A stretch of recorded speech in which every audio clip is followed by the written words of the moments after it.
What's up, everybody? Welcome to the live composing show, the show where I make a fool of myself writing video game music live in front of, I don't really have a studio live audience, but I am in the studio and it is live. So therefore, the live studio audience in Orlando, Florida. Anyone else grow up on like Nickelodeon, I don't know, the Aggro Crag and stuff like that? What is it called? Gas? Was that what it's called? Dumb name for a show, by the way. I need help. I don't remember the name of the dang show where everyone does the Aggro Crag. Come on, everyone like competes and does stuff. I do remember Legends of the Hidden Temple. That's some good stuff right there. Well, what's up, everybody? We got Chu, Marie, Ju, Luis, Sammy, and lots of others piling in here today. Man, I hope you guys are doing so good today. You ready for some Monster Sanctuary music? I tried to do these streams as much as I can, specifically for Monster Sanctuary whenever I'm allowed to. And I'm really excited just to pump out some more music. So for those of you who are kind of the early birds who just jumped into the live stream, I want to show you guys. I don't always get to show you every step of the process in this video game music journey. But one of the things, like most of you get to watch me write, a brand new piece of music, and sometimes you get to see like the second step in the process, but you don't always get to hear the final product or multiple iterations of it. And in the video game world, there's a lot of back and forth with the game developers. So I just want to give a quick update from last week. We worked on the Champion Slayer track, which is a boss battle track. And I finished that version 1 after the stream, sent it to the developers, and they had a couple of notes for some revisions. And so the next day I made those revisions, sent it back, and it got approved. So version 2 was the final. So I just want to take a minute just to kind of get us in the Monster Sanctuary spirit. I wanted to play that final track, and I thought you might enjoy that. And for anyone that's like a super nerd with DAWs and with music tech, maybe you'll enjoy this, but I just wanted to show it off real quick because I'm really proud of it, and I don't have the opportunity to do this terribly often with you guys, so I thought you might enjoy this as we kick off the show.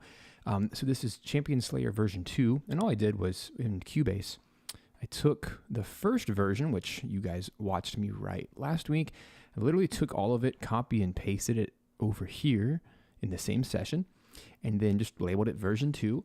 And one of the requests from the team was there was this big chunk in the middle of the track that they didn't like. And it's kind of funny because you guys, at least the composers among you, will totally understand that sometimes we as composers can get a little bit too artistic, and we try to do things that like sound good to us or feel good to us, but they don't really serve the project terribly well. And this was a perfect example of that, where I was just being really off the wall experimental. And if you guys remember, I'll play it for a second. Just come on, let's have some fun. If you remember from last week, I played this right here. And I even put it in green because I had a giant question mark to myself saying, is this actually good? And it's funny because my intuition was correct that this was not a good section of music for this game. It feels very out of place.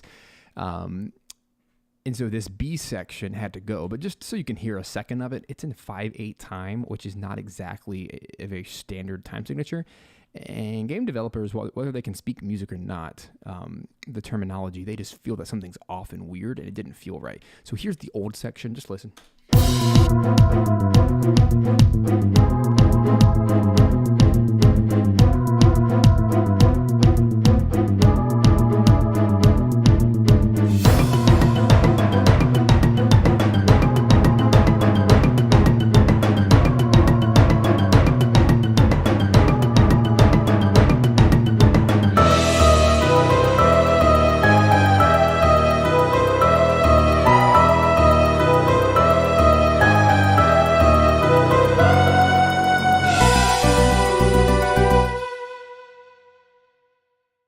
Yeah, so there you go. There's what I had in mind, and I liked it, and I thought it was cool and fun and artistic and whatever, but unfortunately, it just didn't match the project at all.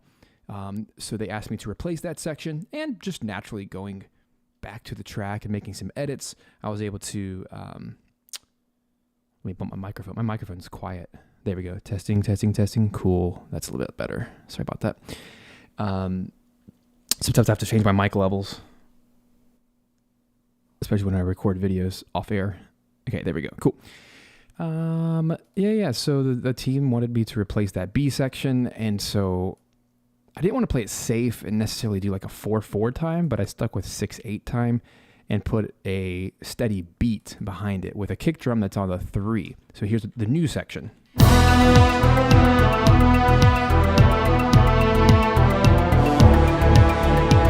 Right? And so what I've discovered with this team in particular, they really love 4 on the floor kick, like a rock groove. And every battle track in the entire game has that in it in some form or another. Even in epic boss battle, we have this, pounding 4 on the floor. However, this is a more epic, like challenging boss battle. I didn't want to have a 4 on the floor, so I did 3 on the floor kick. So it's a 6/8 time, but I'm actually acting like it's in 3/4 time. 1, 2, 3, 1, 2, 3. And because that steady beat, it helps to ground us and it makes it feel like the main theme of the track. And that also allows me to make that the loop point. So you'll notice that here at the end of the track, right here, I'll go ahead and loop it just so you can see what it's going to sound like in the game once they put it in. If I set my looper bar to start at B, here's what it sounds like at the end.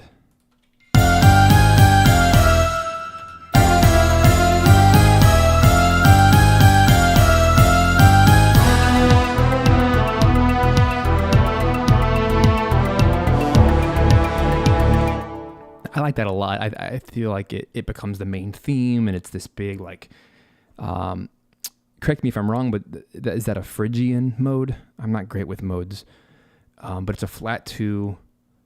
If we're in E minor, it's a flat 2. So instead of F sharp, we're using F natural in the key signature.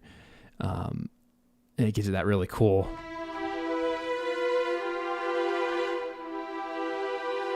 That crunchy.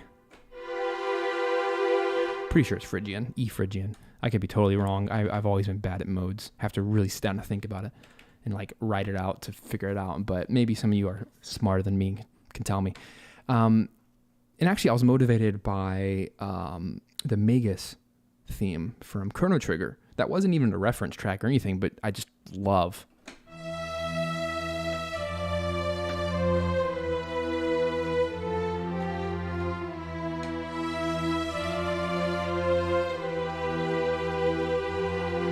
And it's just the E to F.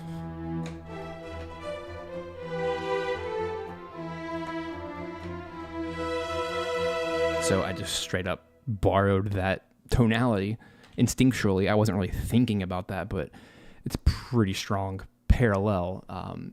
It's about sorcery and magic and evil monsters and stuff. So it kind of fits. Anyway, all that to say, I do want to get to our new track today, but I want to give a little bit of an update so that you guys can hear the final track. So let's play the final track, and then we'll get into the new track today. So this is Champion Slayer version 2, approved by the team, already mixed, ready to go. Let's enjoy. Oopsies. Something went wrong. Uh-oh. Let me reload that instrument. It got super quiet for some reason.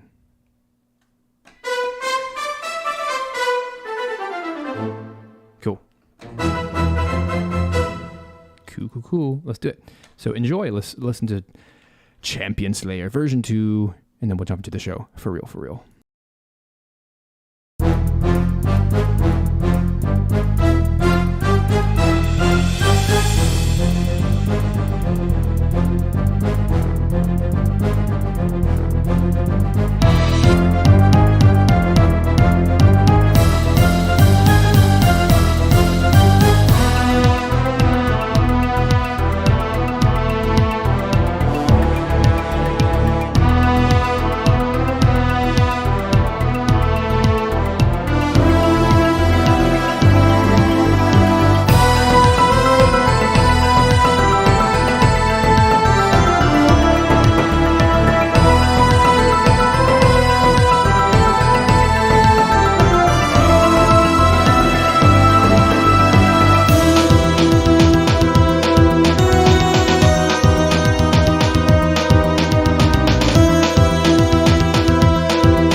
I could keep playing that on loop, but then we'd never get to write new music today. Hey, if you guys give me a second, I'm going to move my camera ever so slightly. It looks very low today.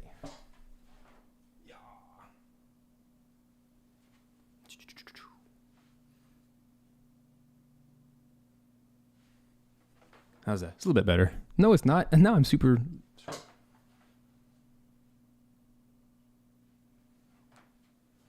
There we go. I've been playing with my camera this week. Sorry. Now it's super screwy. Whatever.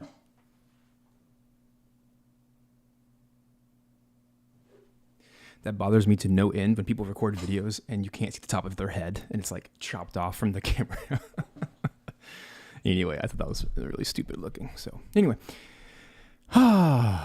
let's make some music today. I'm really, really proud of that one. And I just feel like the soundtrack keeps getting better somehow. I think just experience with this world and continuing to work on new tracks has been so unbelievably fun. So today, we're going to be working on a brand new track called World Tree. It is for the DLC coming out really soon. The DLC, it's a free DLC. So if you have the base game, you'll automatically get more of the game added to it from all of your favorite platforms, including Nintendo Switch, PS4, Xbox, PS5, Steam, all the things. So yeah, you'll automatically get that as part of the game. And I'm really excited. I don't know what I'm allowed to share, so I'll really try not to spoil anything, but just know that the max level of your team is no longer the max level. So they've created a new section of the game. This is like super post end of the game.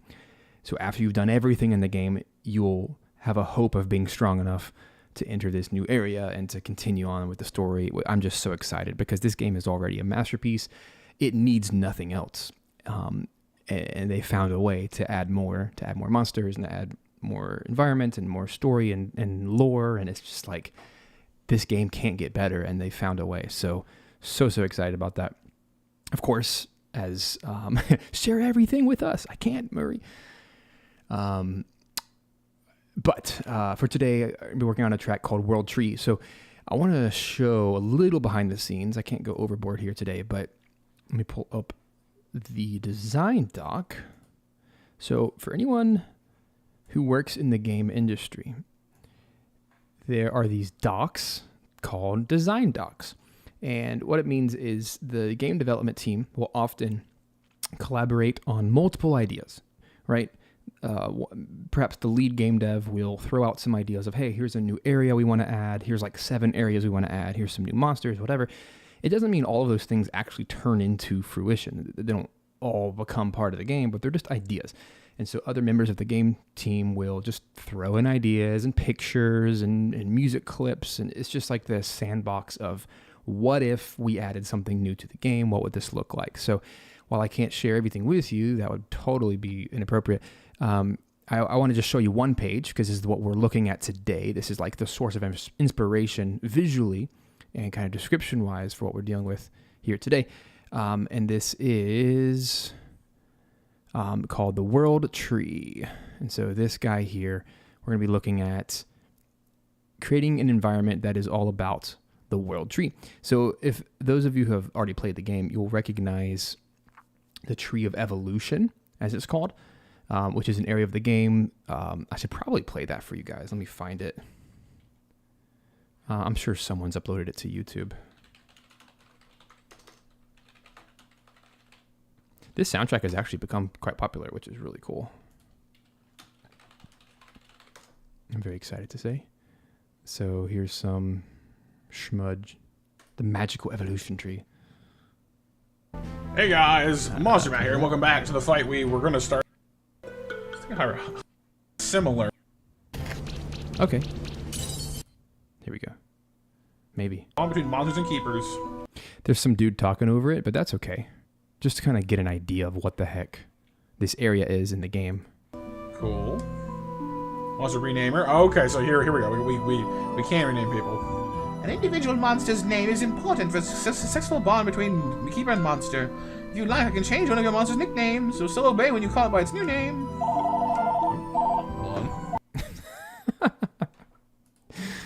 Oh man, you get what you pay for with YouTube, don't you? never know what the heck we're turning on. So apparently that guy got a phone call. All right. Anyway, you kind of get the idea that it's this giant tree. It's this beautiful forest area of the game.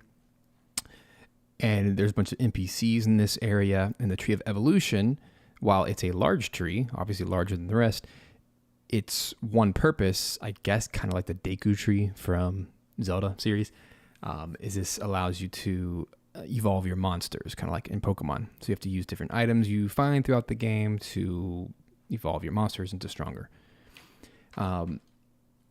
So that was the reference for this, because obviously it's another tree. However, this is the world tree. It's like the godfather of all trees in this world. And this Forgotten World DLC expansion is strongly focused on the world building of why is Monster Sanctuary what it is? Why are the monsters here? What's up with the alchemists and all these things? So it's helping to explain a lot of the kind of missing pieces from the story. So there's still some questions left unanswered when you play the main game. So let me just scrub through a couple things here so we can be on the same page. So this is obviously a picture of the Tree of Evolution. And they also threw a bunch of pictures from things like Secret of Mana, the Mana Tree, right? Which are these giant trees. You can walk on the vines. They're also using the Yggdrasil, the world tree from Norse mythology that we're basing this off of. That just helps the artists when they're making their sprites and everything to help, kind of figure out what we're all designing this from. So there's a lot of cool stuff coming up in this update. But some of the big words here I want to focus on is this is a very old tree. It should look like it's wilting. The world tree should look somewhat bigger. But it's basically going to take up the whole screen from a visual standpoint. And obviously none of that has anything to do with music. But that's okay. I actually ask game devs when they send me notes for things, just tell me about the story. Tell me about the characters. Like, what's happening? What are we supposed to be feeling in this moment? This really should not have anything to do with music, because I don't expect you to use musical terms. And we're so far into the soundtrack now that for them to give me reference tracks is kind of a waste of time, because I already know what this soundtrack feels like. I know how to write for it. So now it's just a matter of, okay, cool, tell me a little bit about it, and let's go from there. So that's just kind of a sneak peek into what's going on. So yeah, Marie says it looks like the Tree of Life. Yeah. So I wanted to play around with an idea. Literally, seconds before the stream, I was poking around with a string patch, and I was thinking about Secret of Mana, which is one of my favorite games from the Super Nintendo era. And I was just kind of thinking through one of the themes in there. And this is kind of an iteration of one of those main themes. And it sounds like this, just a small little sketch.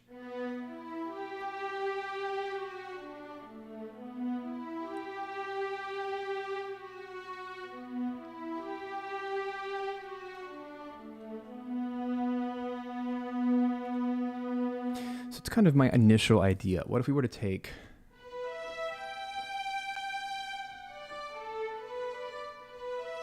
kind of hover around an E minor chord.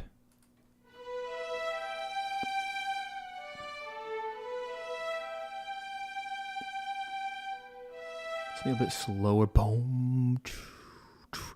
I want to do a slower tempo, 4/4 vibe. This is only a 1 minute loop. It's very short, so you don't even have much time to develop anything. So this is likely going to be one single theme, or perhaps two 30-second themes, an A and a B, that just kind of loops and loops. And hey, what's up, Anton? Everybody say, what's up, Anton? He's one of the game devs for Monster Sanctuary. His opinion matters more than all of your opinion. Because he pays the bills.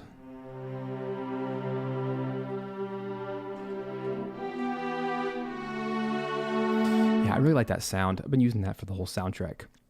For anyone interested, half of the patches for this soundtrack, any of the orchestral sounds, are from Vienna Synchron Player, specifically the Epic Orchestra.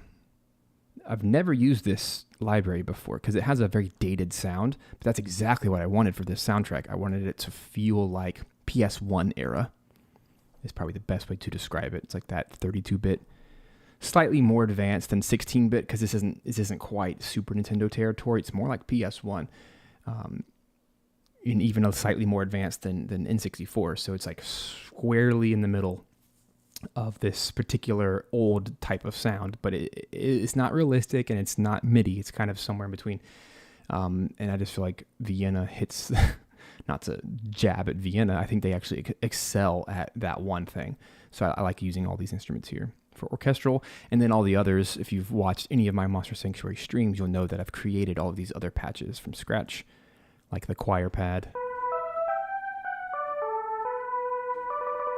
the whirly piano, and all these others down here that are labeled MS. All right, let's keep rolling with that. I like Michael's idea about writing in Lydian mode.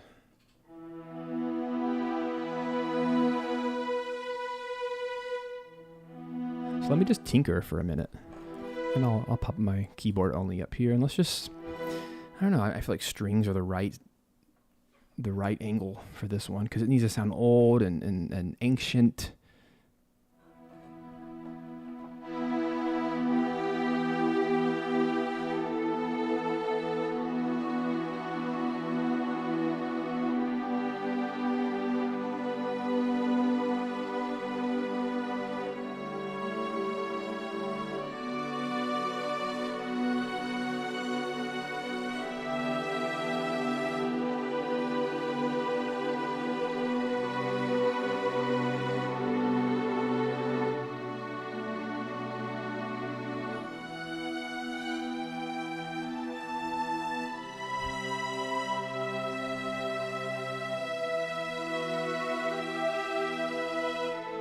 So I want to avoid sounding sad. Like there should be some kind of feeling of, not really death, but age, withering roots, right? So there needs to be some low end kind of feeling grounded.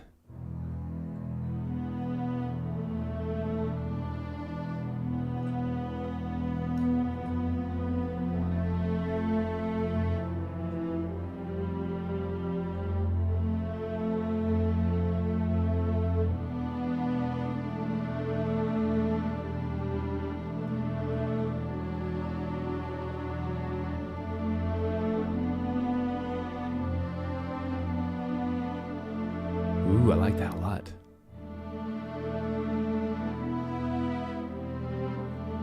Okay, that's my final answer then. So instead of going modal necessarily, I guess that's a mode E to F. It's the same I use for the battle track. It's Phrygian instead of F sharp. I want to use, it is Deku Tree-ish. I want to use, it's called quartal harmony, quartal, which means fourths. So I'm going to use the bass line to just kind of move around. And in the right hand, I'm going to use quartal harmony. So I'm not really making chords necessarily. I'm taking a fourth, a perfect fourth, and just moving it. It's called planing in music, when all the notes move up and down at the same range.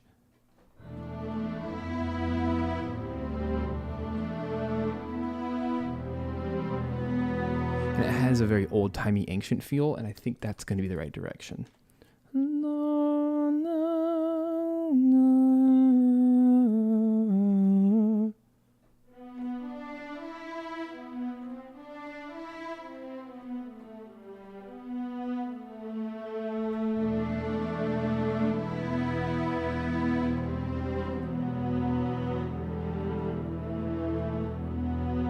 And it doesn't feel like it resolves. I like that, actually.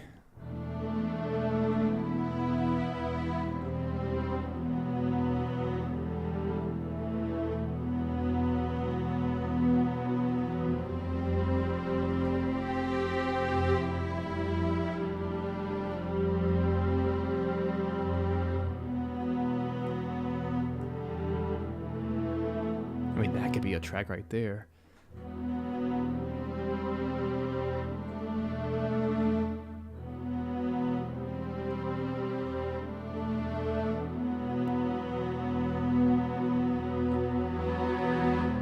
I like that a lot. Let's do that. 2, 3, 4. This is going to be a slow 4 count. Let me set my markers appropriately here. And I want to make sure it's set to 1 minute time before I lose my idea. So 4:22, I want it to end at 5:22, which bar-wise is right there. That's my 1 minute loop. There we go. Let's write some music.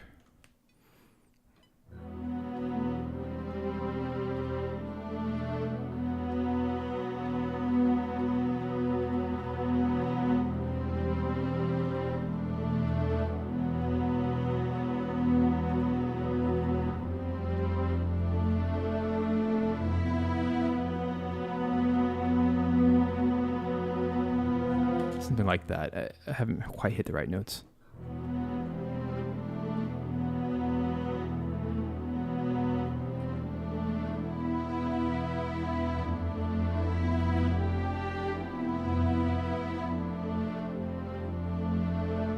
Yeah. Ooh, I like that a lot. Yes. Let's do that. I'm going to use the legato with verb on it. I just slapped on a room verb.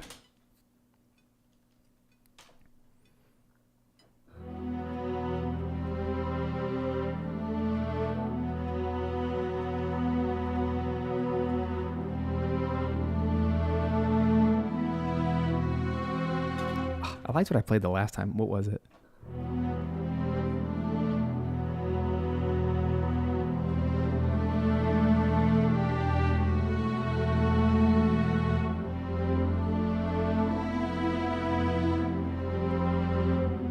Yep, it's called planing, fourths, chordal planing. I'll type it out. I love music theory. Not everyone does, but if there's a technique you should go study, go look that up. Chordal planing. Chordal, so it's moving steadily by fourths. There you go. Some info for later. There's your homework, guys.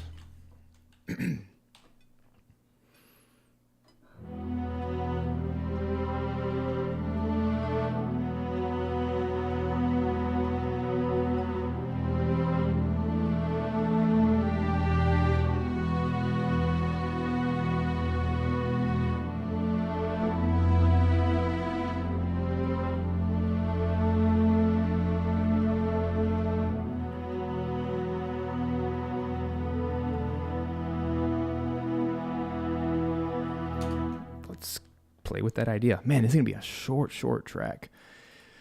I always prefer writing 2-minute loops over one because you can't get a lot of momentum out of a 1-minute loop, but you can try, especially slow tracks. You can't develop it, but that's okay. This is going to be one singular idea. I doubt the player is going to be in this environment terribly long anyway, which is probably why they asked for a 1-minute loop. Let me take a sip of coffee real quick.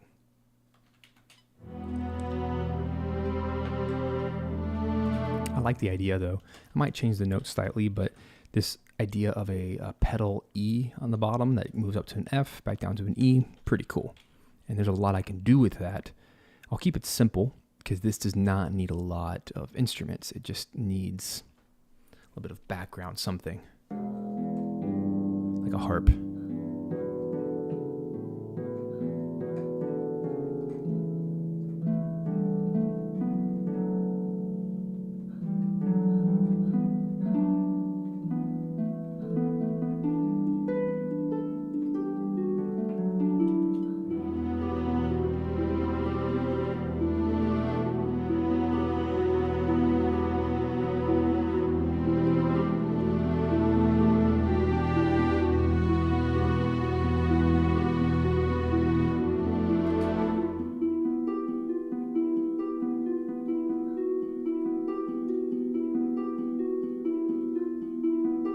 I like that too.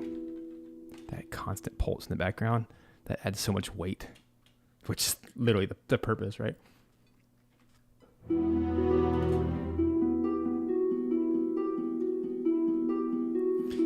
I like that phrase. And cool, Anton likes it, therefore it's a good idea.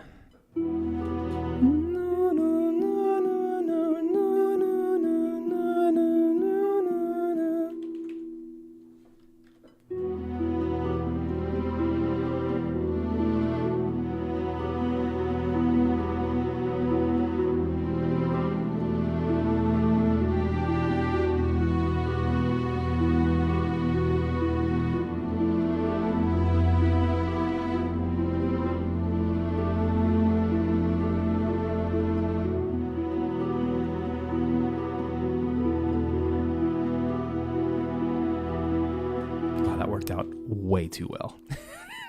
Sorry guys, I make this look easy. It's not always this easy, but it's really nice when it just works, right? Like we could ship that right now. Cha-ching! All right. Oh my gosh, why did that work so well? And I might want to add some string pits.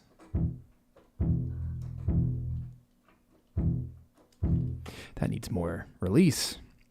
I'm stealing the beard blade strings right now. You can't really steal from yourself, but whatever. I'm doing it. Release time needs to be way higher. Maybe something like that.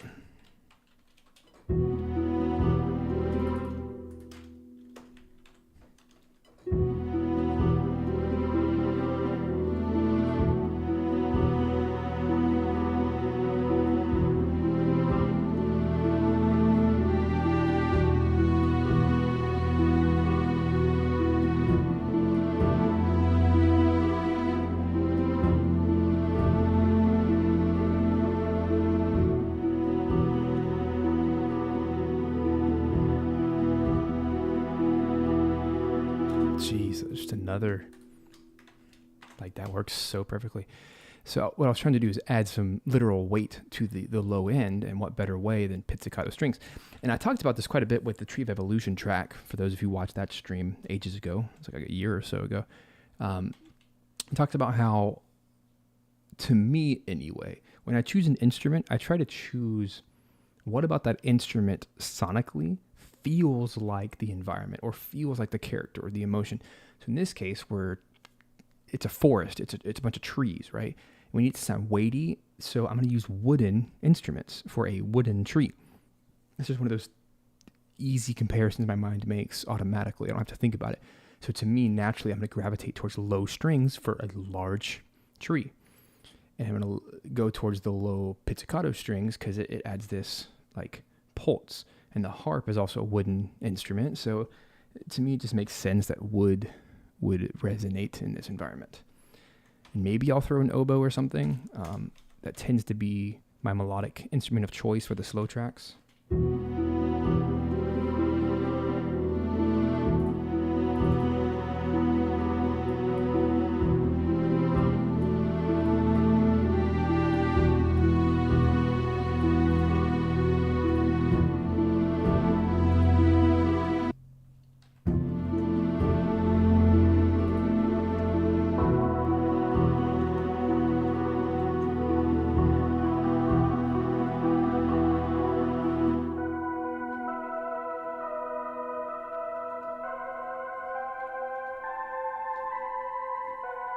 Yeah, pianos are not made out of wood, Jew. Some parts of some pianos are made out of wood. Now, granted, like the piano behind me, an upright piano typically is, but grand pianos aren't. I guess some. I'll roll with it. But the part of the instrument that makes the sound has nothing to do with wood. It has to do with the ivory. They used to be ivory, the keys. And it's a hammer. I guess, okay, the hammer is wood, and it strikes the strings. So whatever, you win. You're half right. I'll give you half a point. Hey, a wooden flute. That's a good idea, actually.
cool, like maybe a cool, like underwater vibe.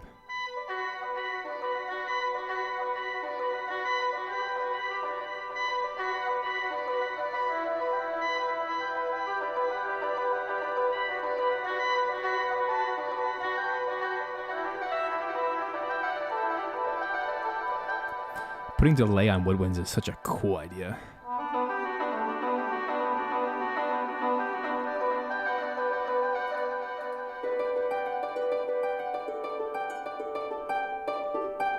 This harp is also super release, anti-release. Where is it?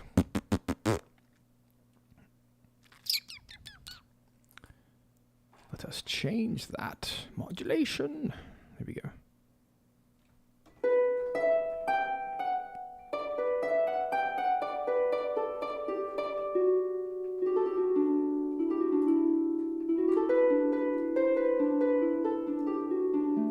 Yeah, that was fun. Erland.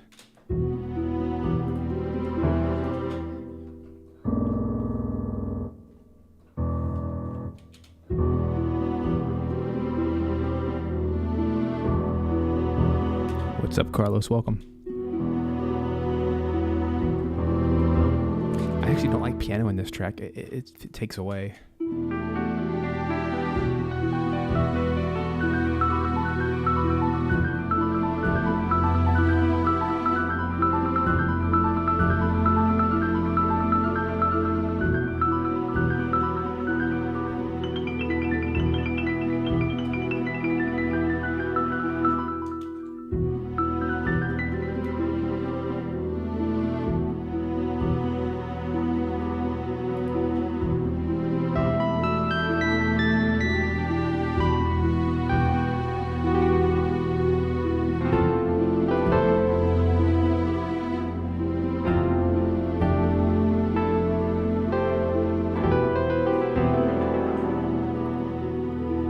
I'm fighting the urge to add too much when really the simplicity of what we already have might just be the answer.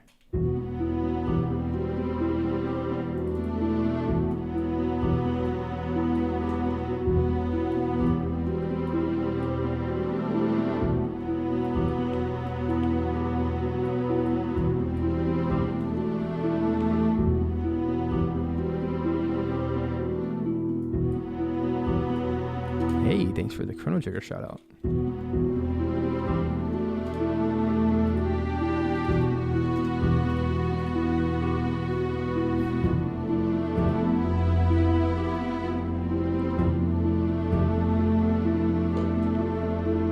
Aw, glad to hear you're feeling better. Hurry.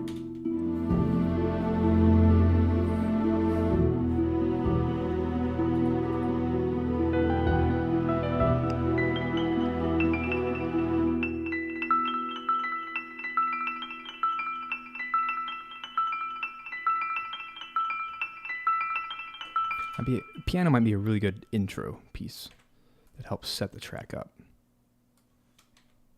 So let's try, we'll call this A section. And that'd be the loop point. I always like to have a loop point that's separate from the beginning, if possible. It doesn't have to be that way.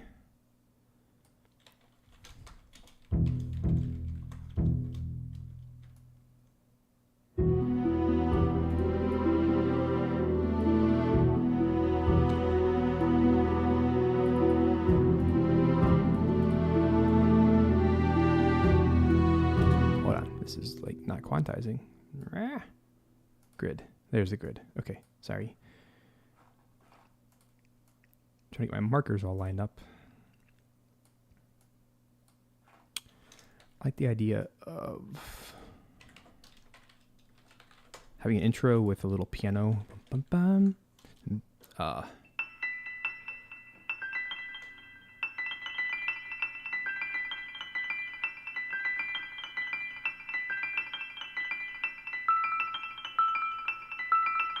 Makes it feel magical and ancient.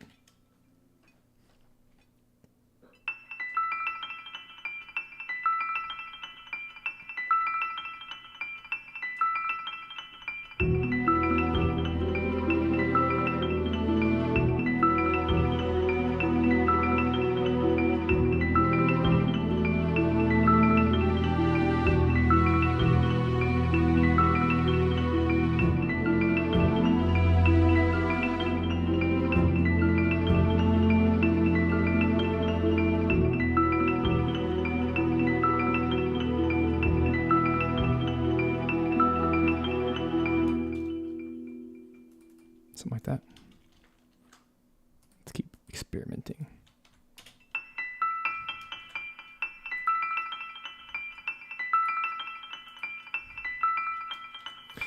Okay, are those 30-second notes? They must be. I guess they're triplets. 16th note triplets? Yeah. Triplet.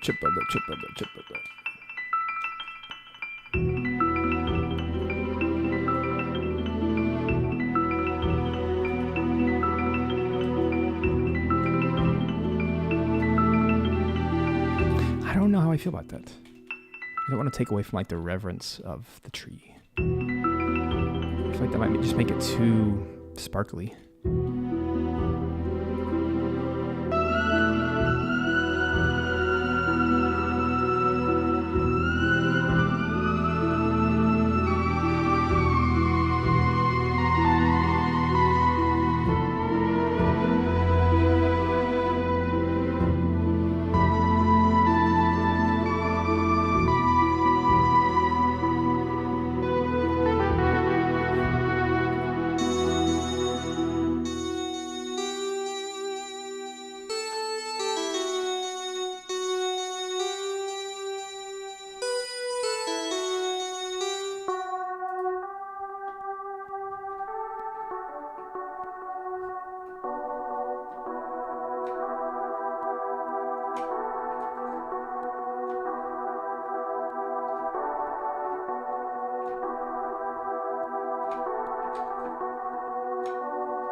Carlos likes the sparkly notes.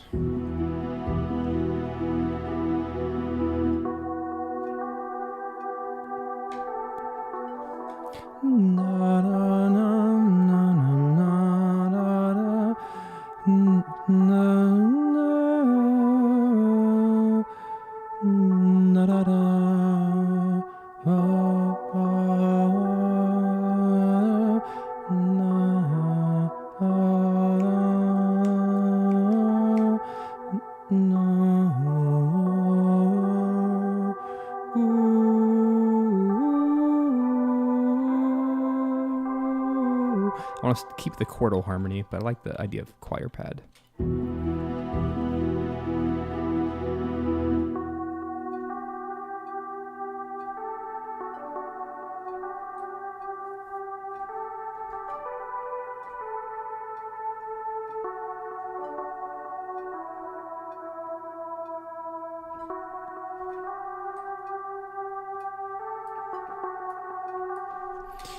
I don't like this intro. I don't like any of it. I'm not saying no to the piano. I'm saying no to an intro. It's just a 1 minute loop is so short.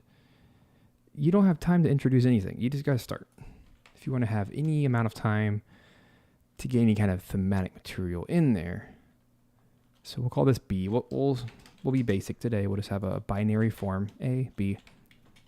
It's a classic formula for a reason. It works so well.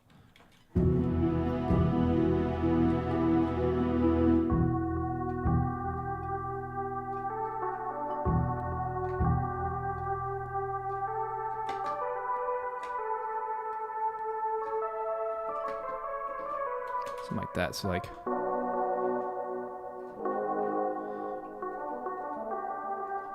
hey, what's up, David? Oops, my plucked notes are off, so let's try to do a B section.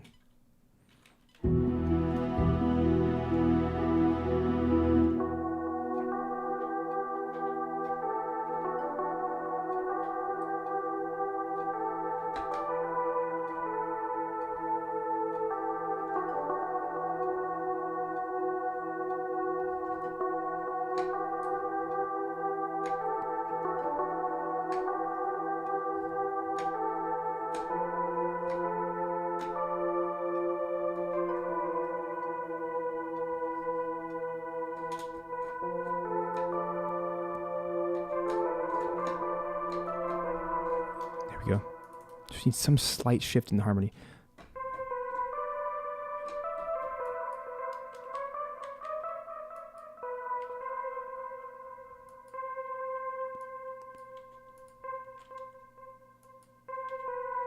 That'll do. So that's all triplets. Pretty cool. That works quite nicely. Just a nice little change of melody. So if I could speak for a moment. It's my show. I'm going to speak. Here's a teaching moment for any game composer out there, budding game composers. One of the toughest lessons I ever had to learn as a game composer. And I've learned this lesson by having to rewrite tracks hundreds of times, possibly thousands of times at this point. Fortunately, a lot of games at this point. One of the biggest lessons I've had to learn the hard way, I wish I had just learned the easy way, is when you write a piece of music, it should have one mood, one theme, one idea. Because if a game developer wants to use a different track, they're going to use the different track, right? So a piece of music, when you write, it should not be happy and sad. It should not have separate sections that don't work together. It should be one idea, whether it's a 1 minute loop or 5 minute loop, 10 minute loop, whatever. It needs to have one idea. So while it's fun to write new ideas, don't mistake that they all have to be in the same piece of music. So in this instance, as you guys often see me noodle around with different instruments and different ideas, sometimes you write something and it just doesn't fit, and you just need to scrap it, move along, move on. So in this track, it's only 1 minute long. It needs to sound like a tree. It needs to have one identity, one sound. It's going to loop. Move on. So I don't need to get fancy. So no, I mean, this whole track is 2 chords. It's an E minor to an F major. That's it. And that's all it needs to be. I don't need to modulate to different key areas. There's no time for that. There's no purpose. So, pardon me while I ban some ridiculous spam from the chat. Keep it all safe and healthy for everybody, because I appreciate you guys. I love having you here. And hey, I haven't said hi to Micah yet. What's up? Sometimes I miss when you guys enter. I'm a little focused, right? Music over here. Let's listen to that melody, make sure it actually makes sense. I like the triplet idea though.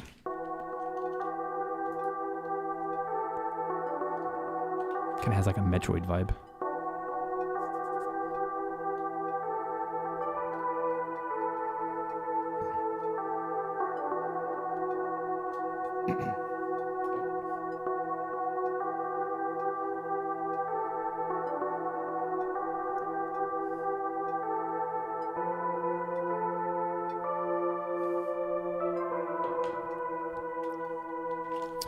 Okay, so I want to make sure that my piano, if I do have a piano, or whatever else I add at this point, yes, exactly, Marie, this is one feel for the entire track. Even if I were to change key centers, whatever, it has to be one feeling, one idea. I like this piano thingy. It might work. It might actually line up perfectly with this B section. Let's try it out. Let's experiment.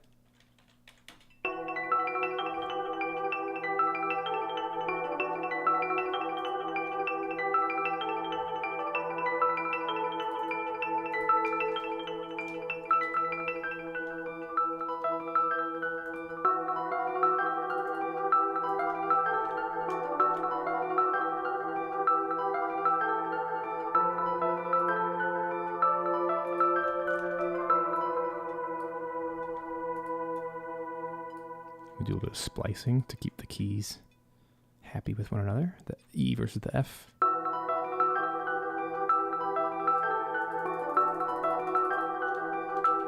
If I do this, then I need one pedal for the whole thing.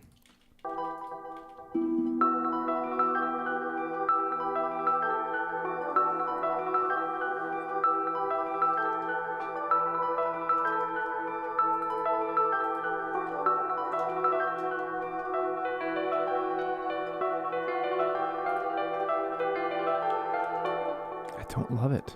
I just don't love it. Rawr. Marimba. that might work. Yes, keep it simple, stupid. Totally, guys. Someone had a question. Let me scroll up. Where are you? Justin. Hey, what's up, Justin? Welcome to the show. Justin says, loving all the music and content. Was wondering how you chose Cubase as your DAW to compose on. I use multiple DAWs depending on the circumstance. Actually, I have a whole guide behind that if that's interesting for you. Let me see if I remember the URL. just if this is interesting for you, this will save a lot of time right now. StephenMelin.com/bestDAW. I have a whole guide where I walk through, it's a video and a blog where I walk through all of the major DAWs. It doesn't have all of them, so don't be mad if yours is not on the list.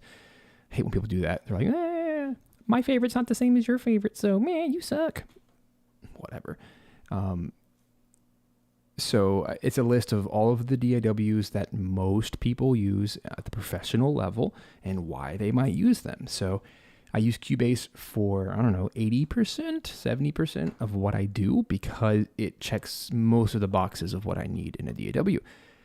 Versus Pro Tools, which I use extensively for mixing and batch audio editing, versus Ableton Live, which is fantastic for like electronic music, loops, things that I want to write vertically instead of horizontally.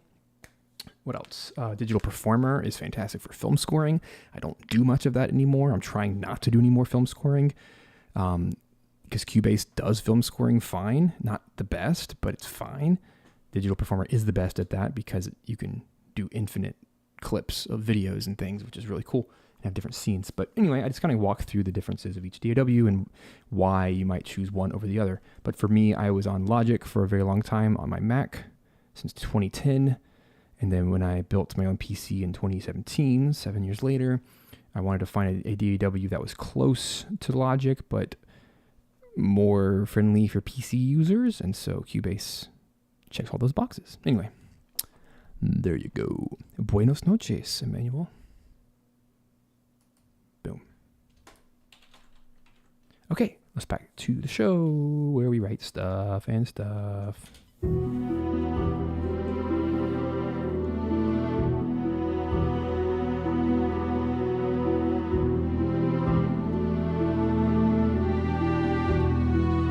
I just don't know what else I want to add that would actually... Maybe I can double the melody. Let's just try it.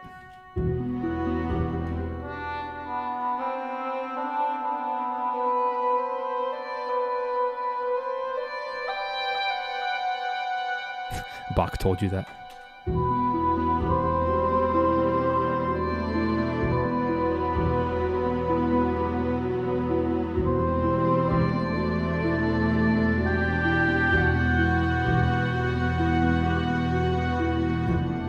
That's pretty cool. That almost, I don't know if that makes it better or worse.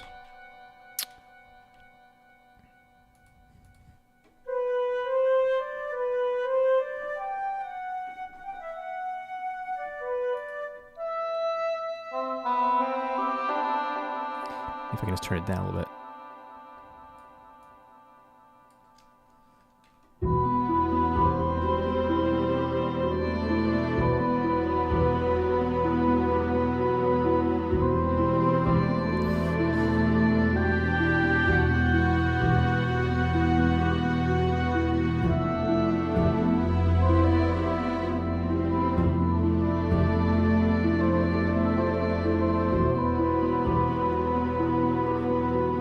Blink, blink, blink, blink, blink. I do like that a lot.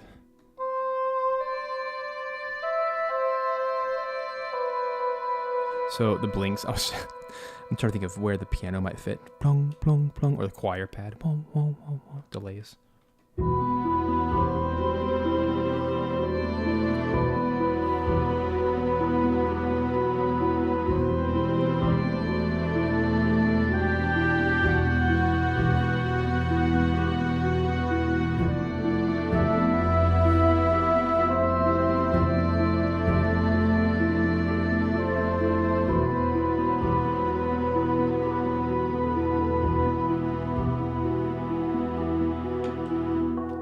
Cool.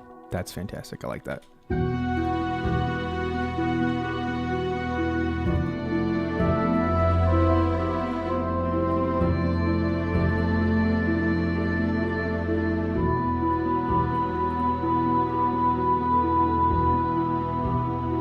I think there's enough of a tail from the delay of the oboe that it can last a whole measure.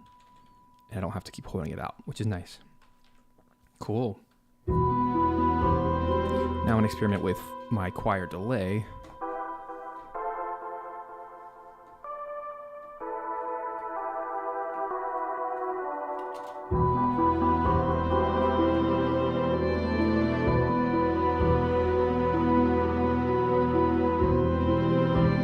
That oboe sells the track. It really does. So I'm trying to feel out what else might sound good on the low end.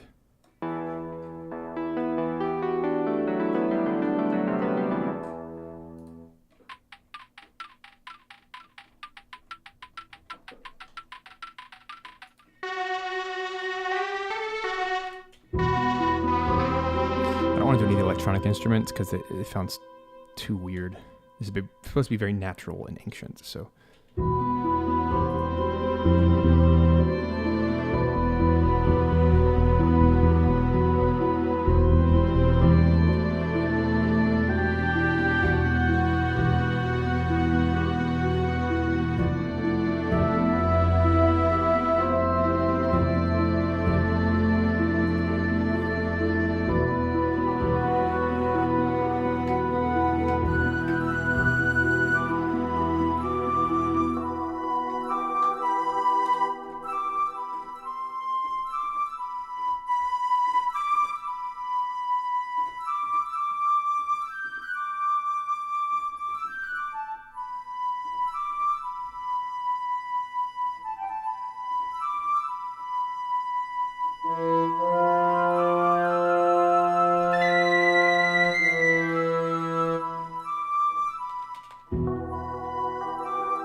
Yeah, I want natural instruments on this.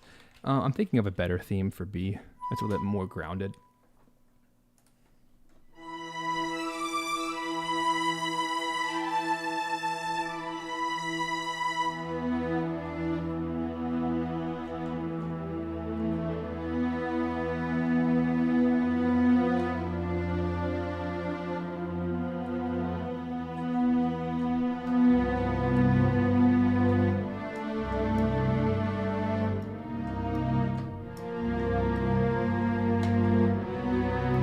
This is chordal harmony planing, by the way. So Zelda uses this. Koji Kondo uses this all the time. It's like the ultimate way to sound dark. So here's the Ganondorf.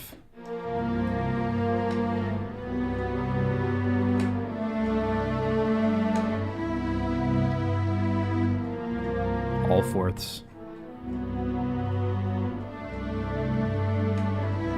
And then it planes right here.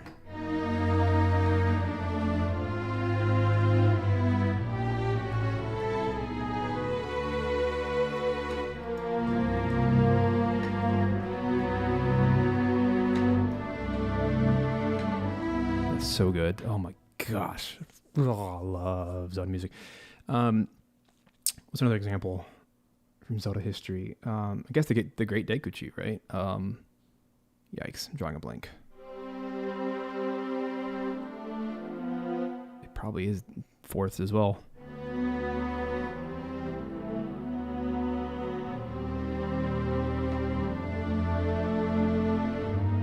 So Zelda's really big on that.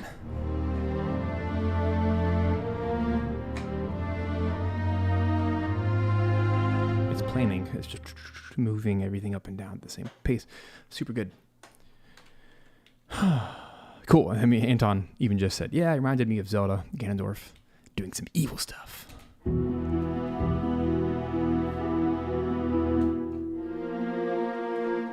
Might as well sneak some Zelda in there, right? So I want this B section to be a little bit more natural, and I have to take my own advice, right? Just a few minutes ago, I told you guys, make sure the next section feels the same as the first. And I blew it because I wrote something in triplets when the first half is all eighth notes, and it just won't fit. Doesn't matter how good or cool it is, it will not fit. So Kill your darlings before they rob you.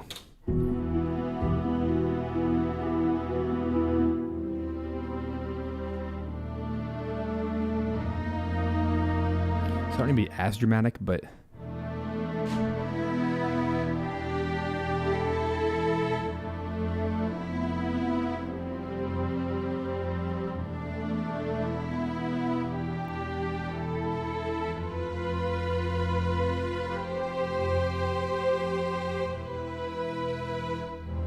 so something that kind of moves the piece along, but also brings us back home. If that makes sense. See, I don't always write good stuff.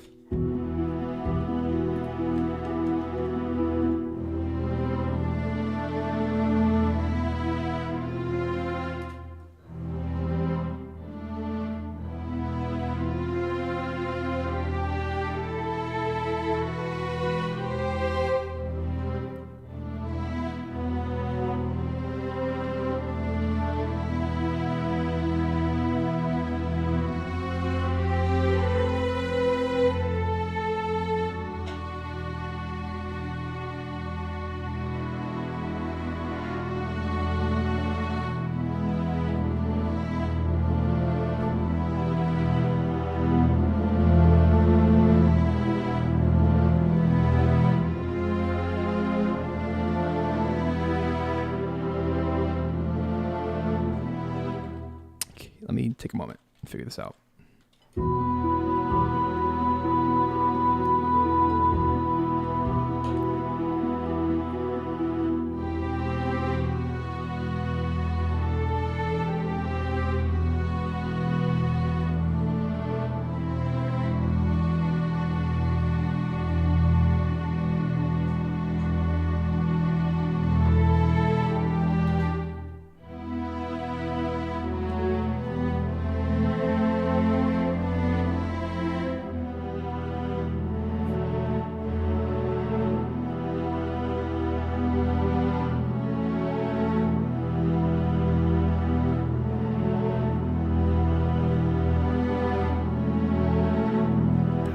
Too. That's a different kind of planing. This is now chordal planing. Chordal planing versus chordal planing. Sorry for all the terms today, but yeah, might as well learn.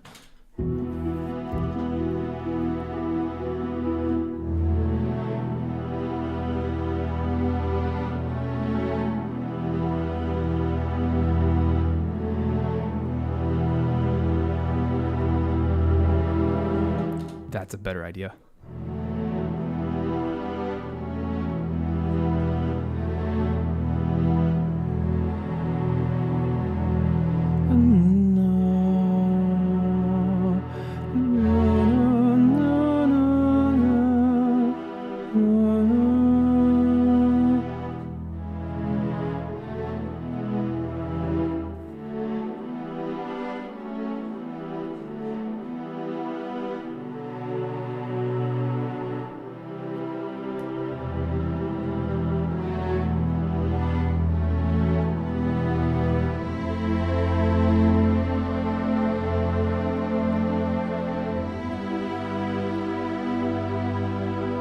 Cool. Yes. Yes, yes, yes. That's what I wanted. Yes, yes, yes.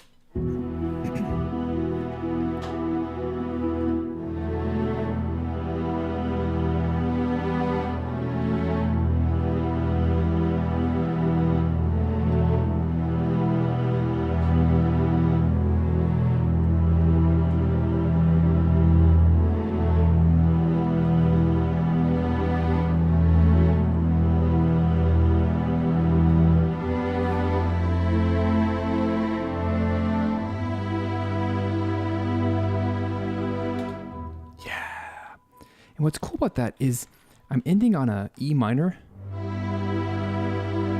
first inversion, but it feels like a dominant.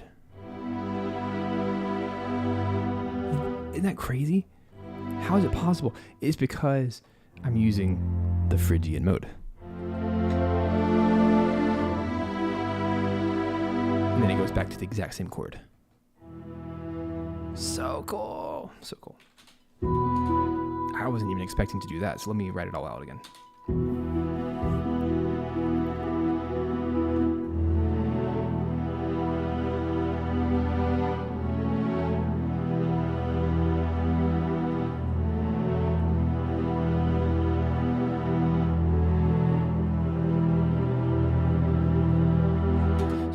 D, E, G, F sharp, E, D, E, B minor, C over E, D, E, G, F sharp, E, repeat, and then I modulate F, walk up to the E minor.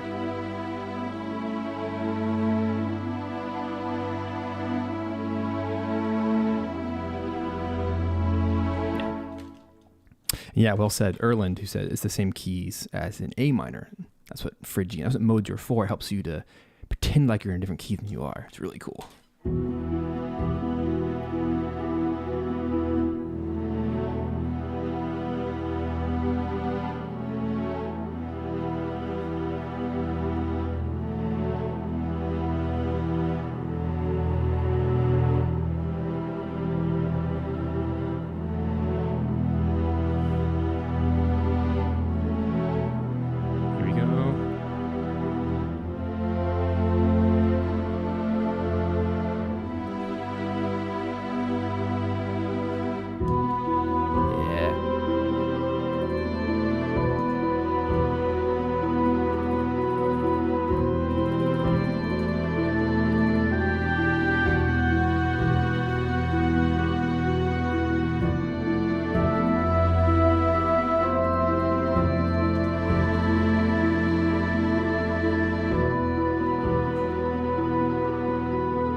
Sanity. I'm going to write the chords out. That's why I have these little chord blocks here.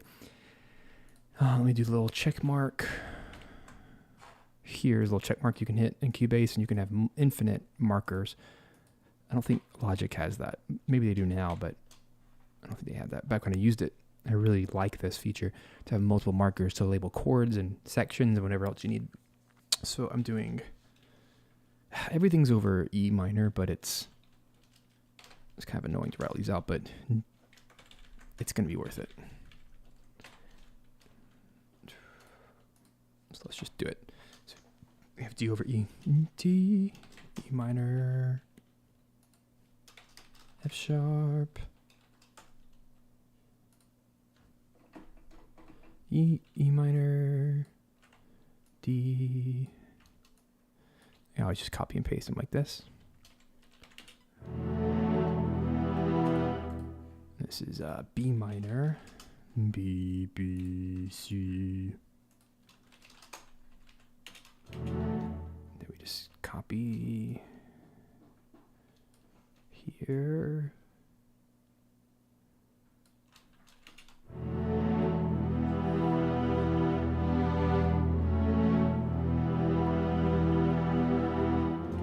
This is just F. And you'd expect in your ear to get G next, but instead of G, I'm doing E minor over G to keep it in the same tonality.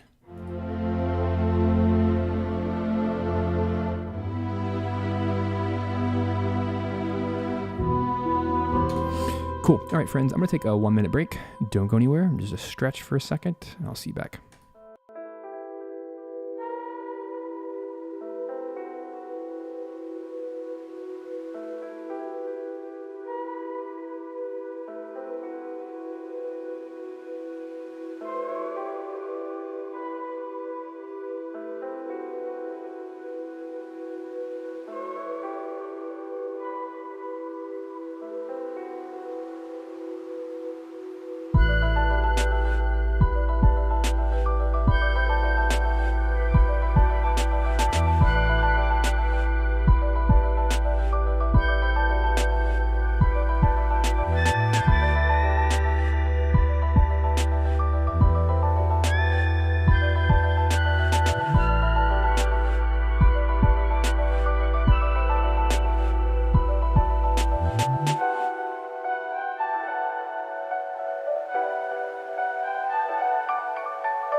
Whoa, whoa, whoa. I walk away for 1 whole minute, and Marie thinks that she can jab me. Not happening. You think I sung a C, but it was actually an F sharp. You know what's really funny? You're probably totally right. I know that you have perfect pitch. I do not have perfect pitch. I don't even pretend to have perfect pitch.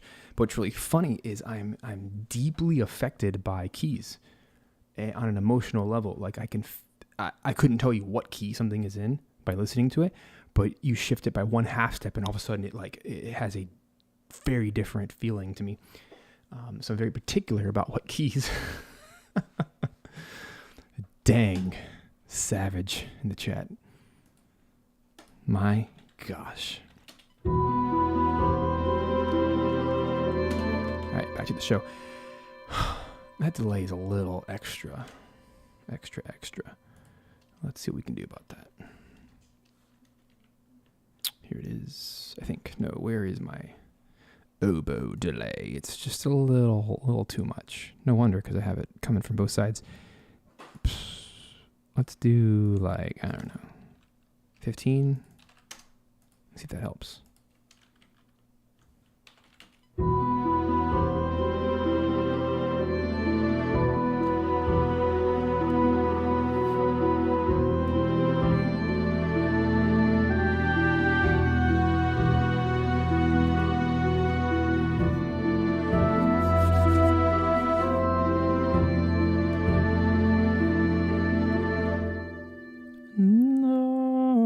This needs more notes.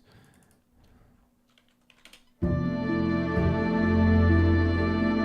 knew my instinct was right. No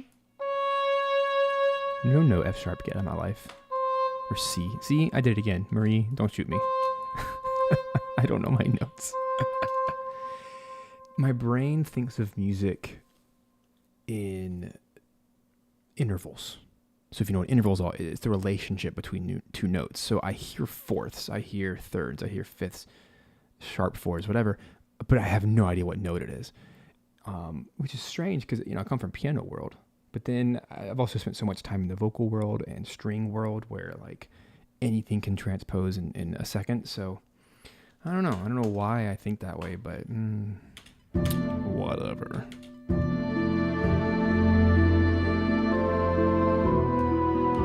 Totally needs that F, C, whatever the heck that is. I don't care what note that is. I just know what it's supposed to sound like. That's why I sing so much, because I need to hear what the note is. I don't care what it's called.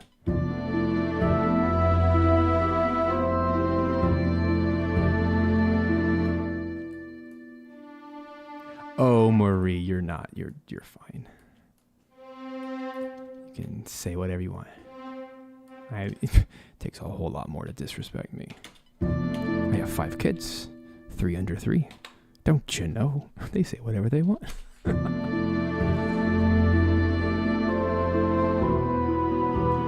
There we go. No. I mean, you brought up a great talking point, though, about perfect pitch.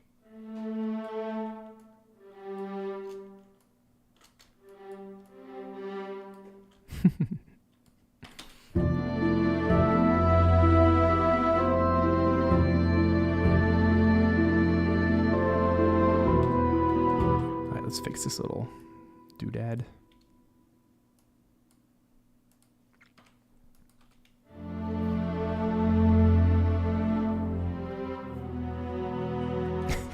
I'm not roasting.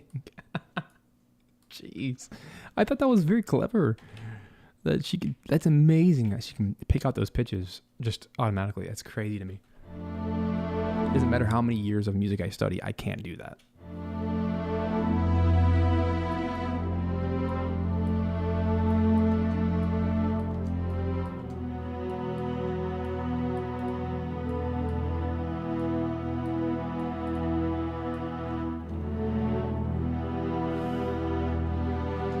I gotta say, I love the love in the chat. I love the friendships here. It's so cool.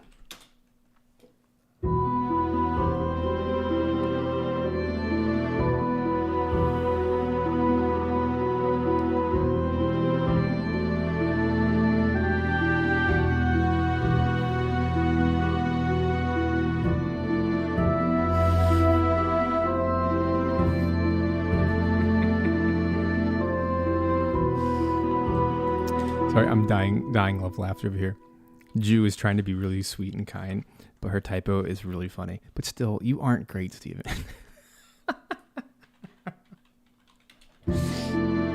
Making things so much worse right now.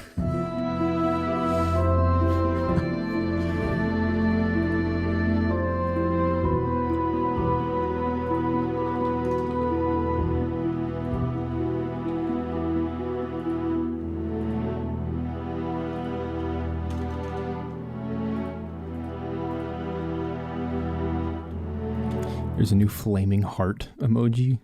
That's exactly what I'm feeling right now.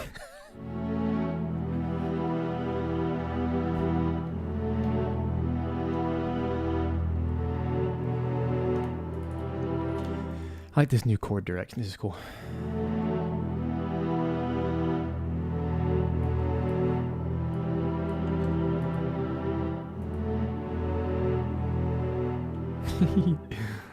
Oh, you're in the hot seat now.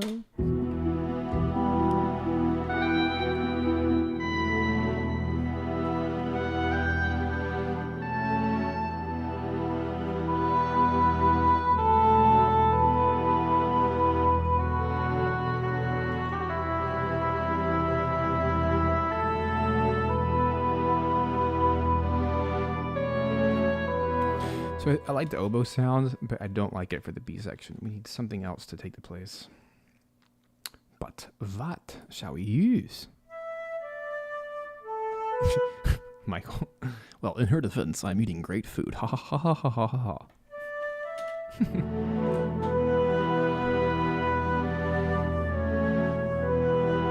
kind of like the flute.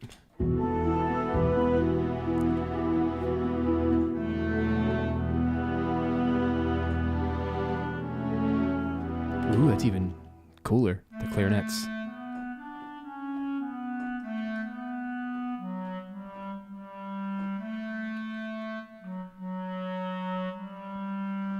I don't ever write for clarinets, but I do like them. Love the sound of them. Maybe today's the day. Any clarinet lovers in the house, or any clarinet players? There are so few of you in this world. I'd love to meet one.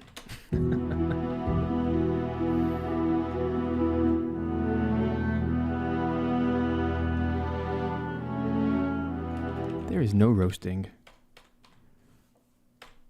Come on. Yeah. But yeah, I like that clarinet a lot.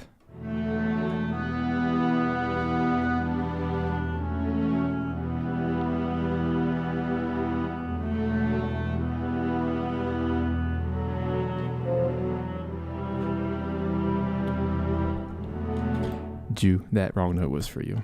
You're welcome. In dedication, in honor of. I will leave in the soundtrack just for you. I'll put a little note in the liner. One wrong note for every jab.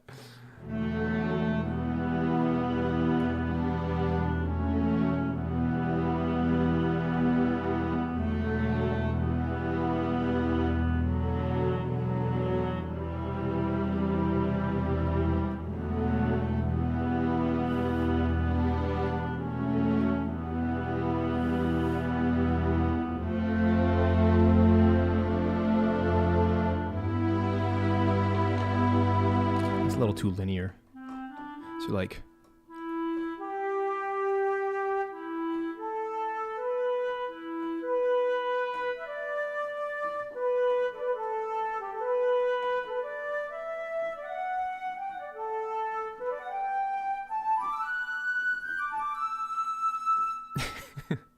wow, you know 3 clarinet players?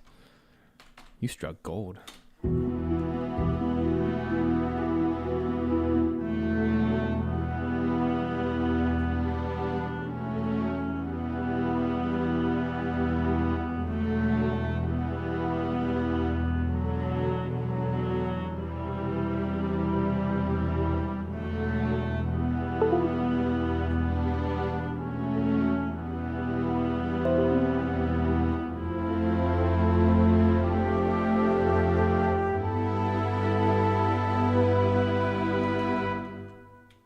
What's my starting note? I should start asking Marie. What was that next note supposed to be? I have no clue.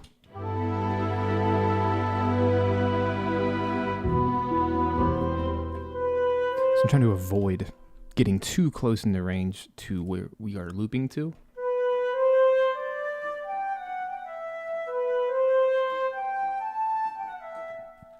So I might be getting too high.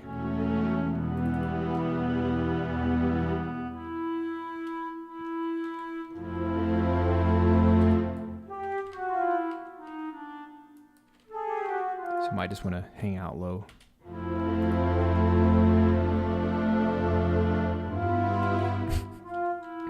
Another Jew note.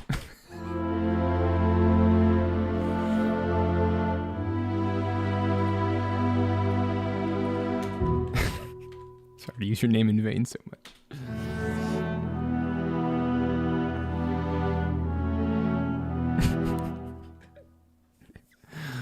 There are more people with perfect pitch than clarinet players.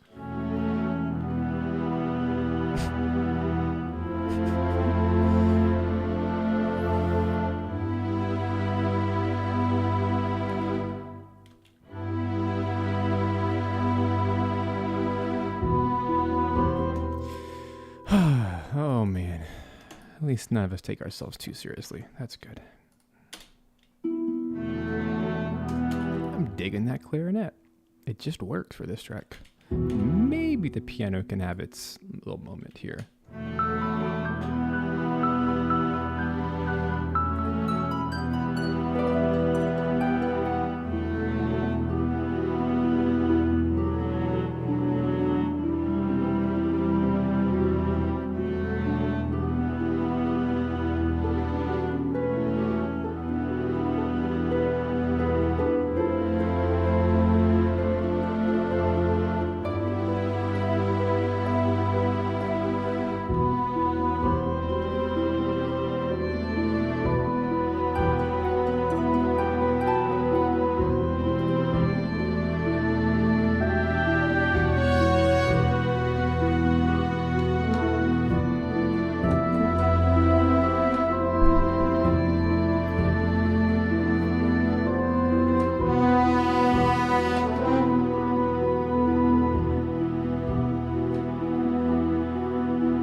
I can't do anything correctly today. These chords are way off. Bum, bum, bum, bum, G, F sharp, E. What in the world? No one called me out on that. Come on. It's your job, people. G. What is that? G over E. F sharp over E. There we go. So this is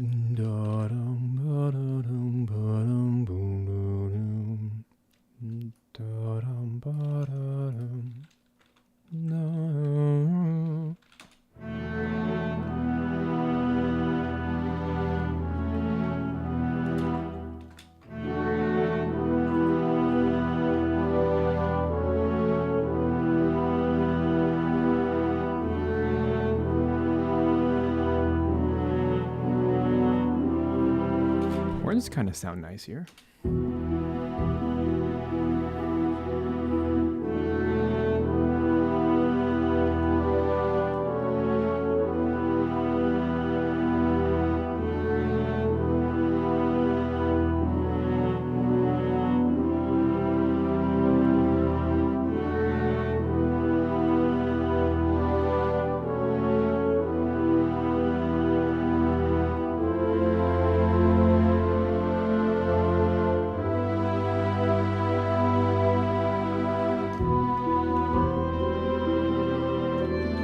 Change the last two.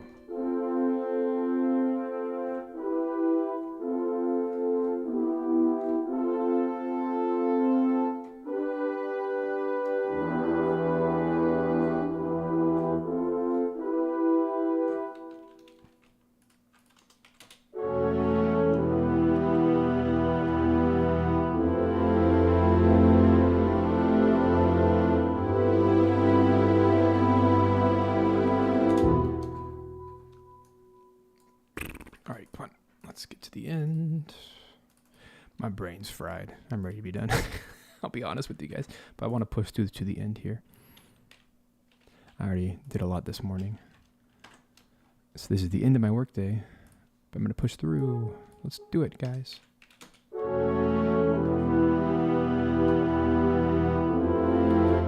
a nasty pedal there.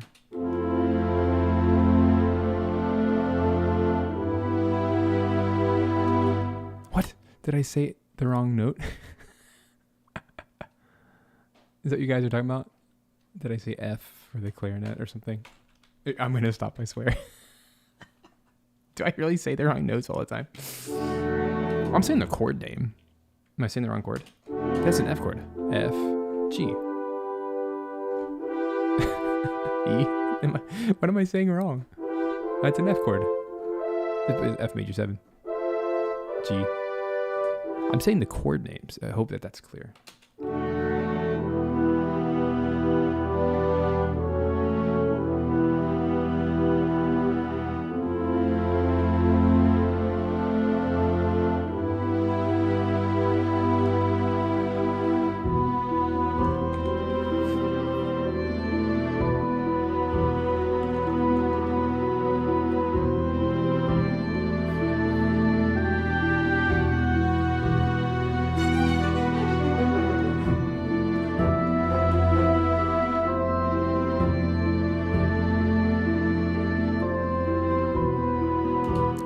Well said, Michael. Well said.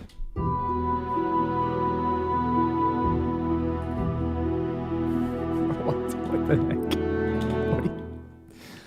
Now the chat just went.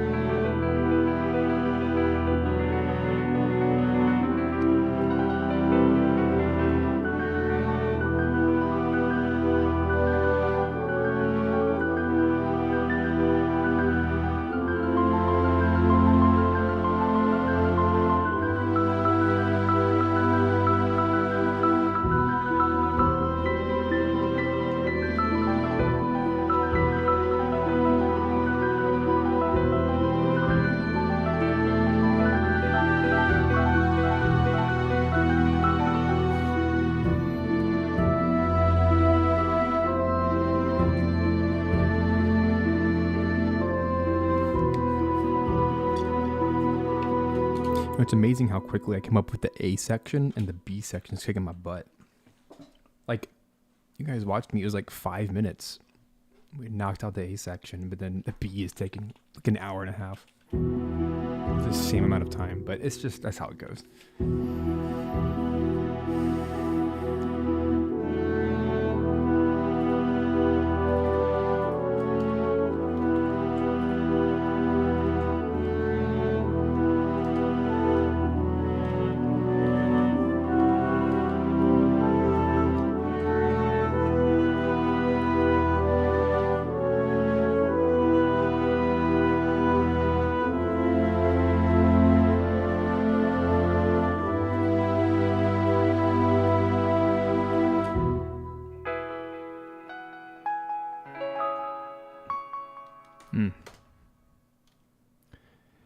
Would someone like a ringtone? Here you go.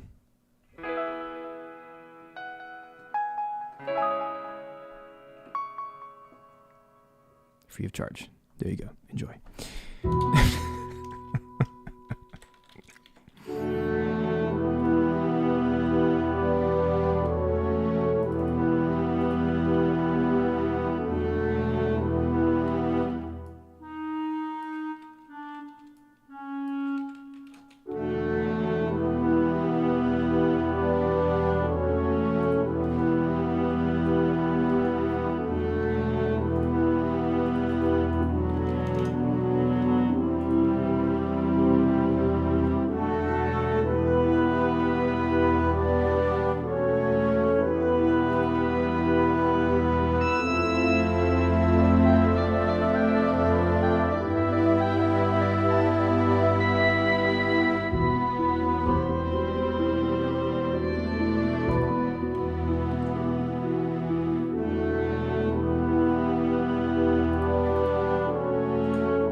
make it electronic.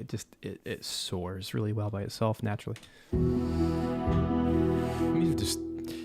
I talk about this all the time, but the 80-20 principle, right? So I spent 20% of the stream writing the track, but now the last 80%, I'm trying to get the final 20% of quality. So I got it to 80% really fast, but now I'm trying to get it up to that 100 mark.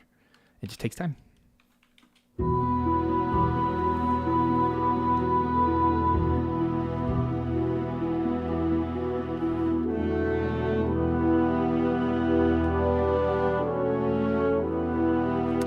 I like the simplicity of this track. I really do. And I do want some kind of twinkly, something sparkly thing on top. I wonder if that would take away from like the earthiness and the rootiness. It might. What's up, Jack?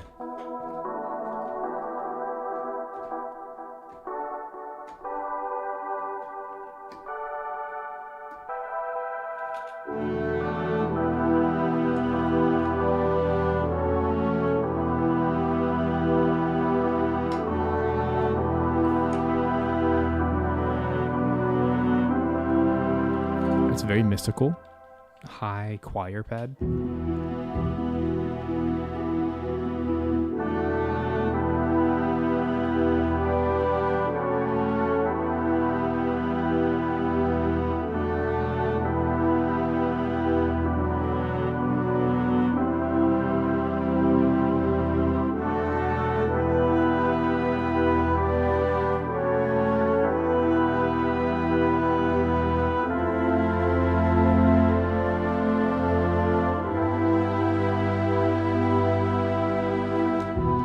Sounds so Billie Jean-y. Oh Lord. Might be an octave too high.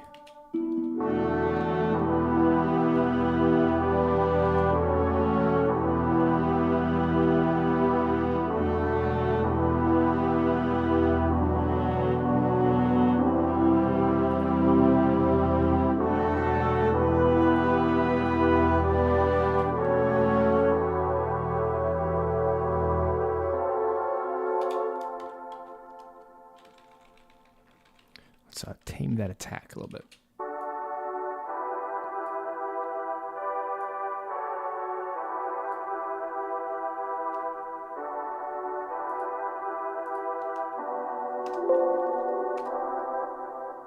Yeah.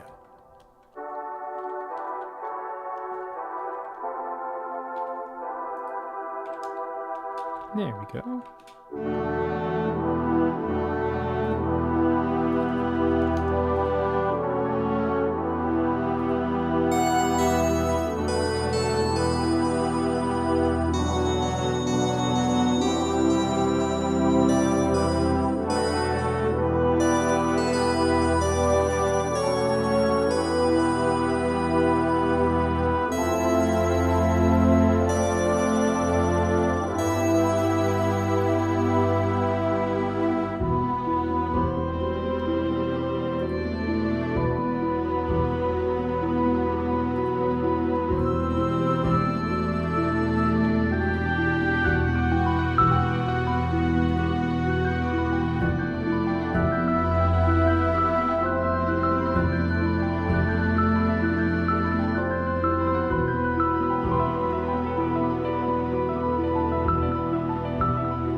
It actually works in that second section.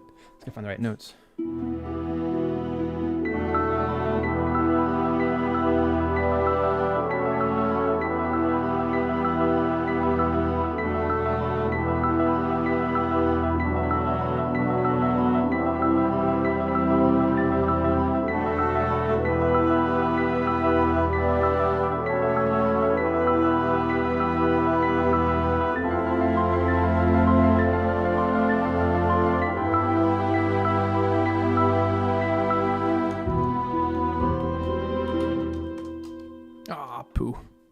button. But I liked that idea. It wasn't recording. Whoops.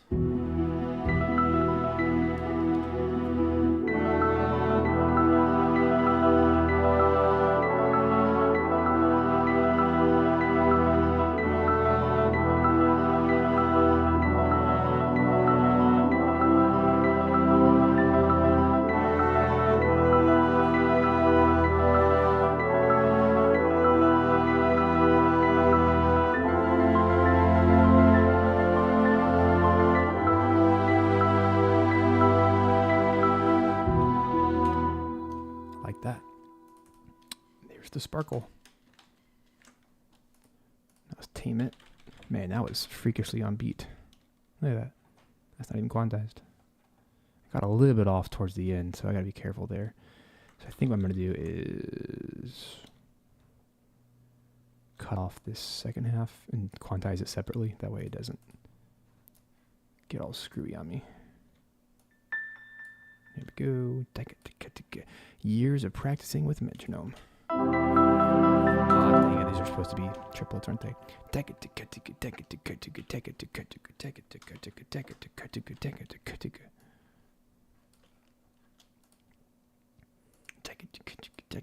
Yep, 16th note triplets. Sometimes I don't even think about triplets. There we go.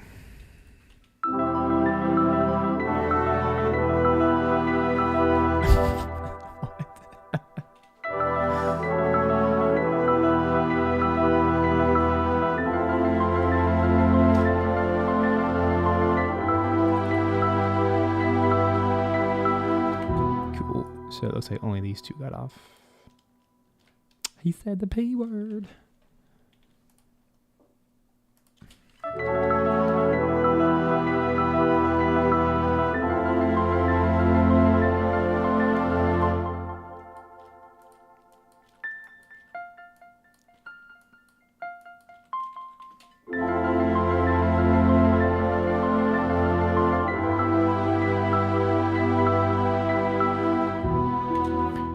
So apparently you guys watch stuff when you're listening to this stream. That's what I'm gathering today.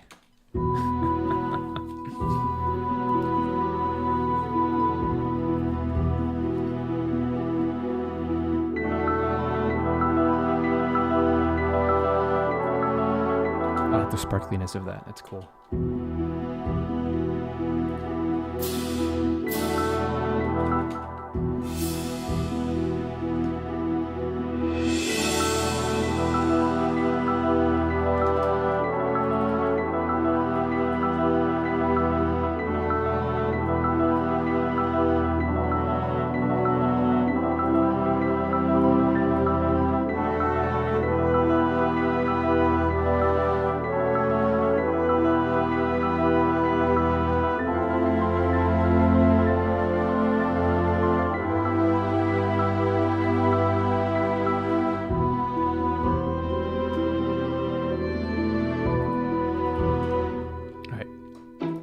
This pluck going on in the beginning, and it feels missing in the second half. Yeah,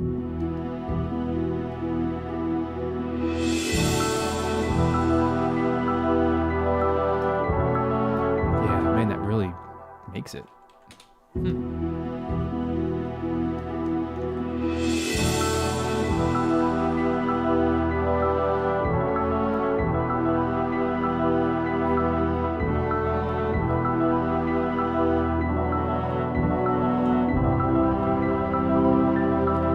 Keep these E's. Keep the E's coming. Here we go.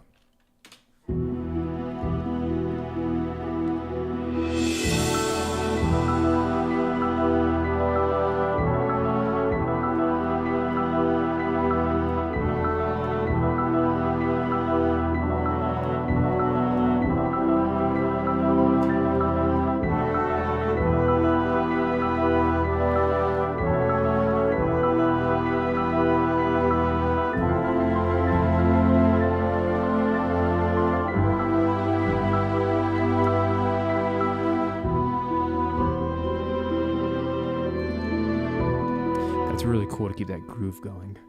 Keep that pluck, plunk, pluck.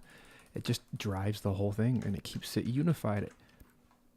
That allows me to keep my goal of making the whole track sound like one track, even though there's two separate sections. And the oboe is cool, but I don't want to do it twice. So that's why the second section doesn't feature oboe.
Much fun as that low harp is, it just doesn't fit. It's too sinister. But I want, I need some kind of sparkly. I don't know if it's piano or not.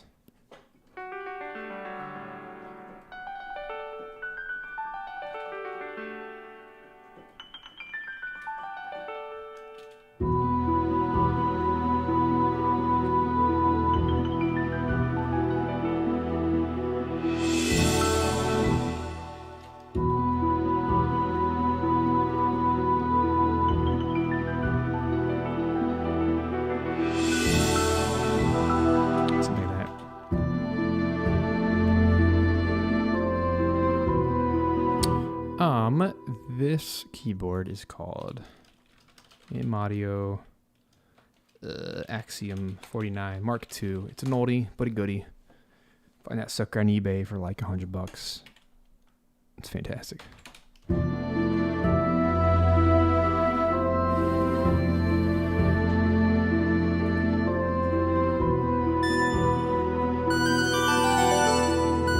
Maybe this is a moment for...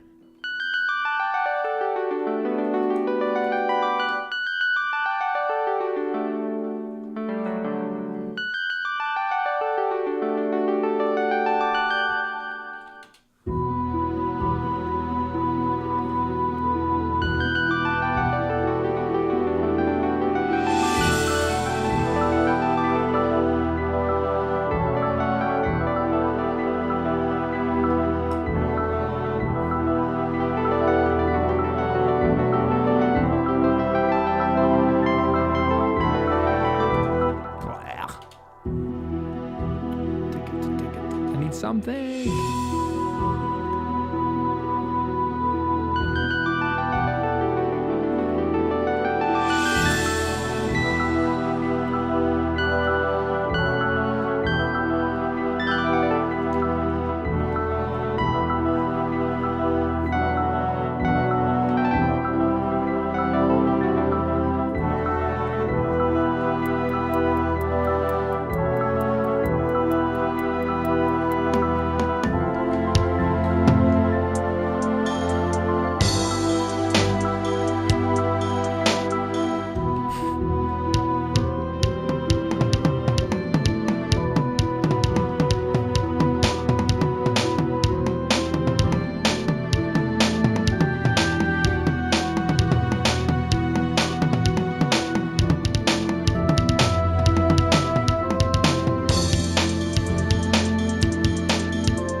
How to ruin a track in like 3 seconds.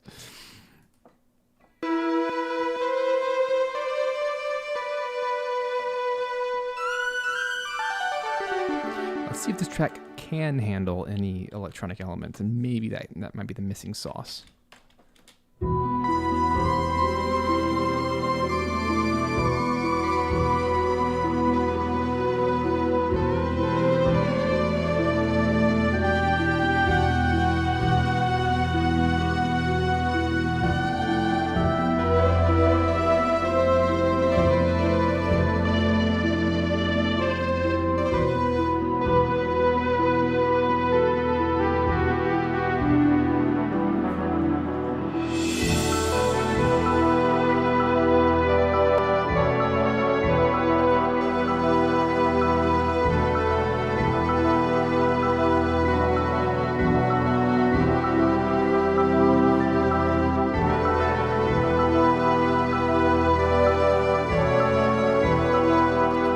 like that.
Let's experiment.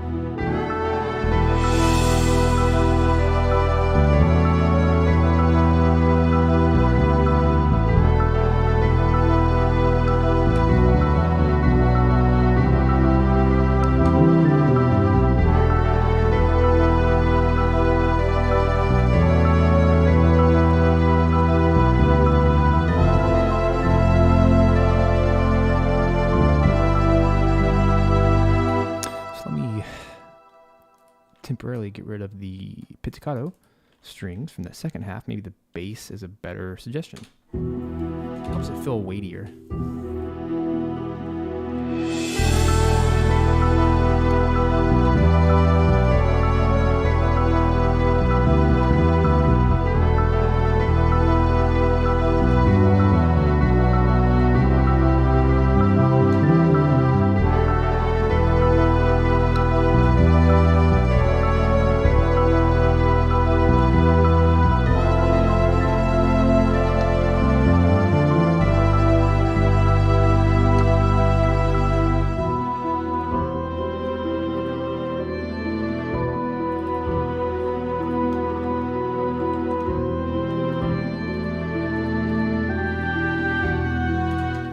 Track's starting to shape up for real now. There's a lot more weight to it.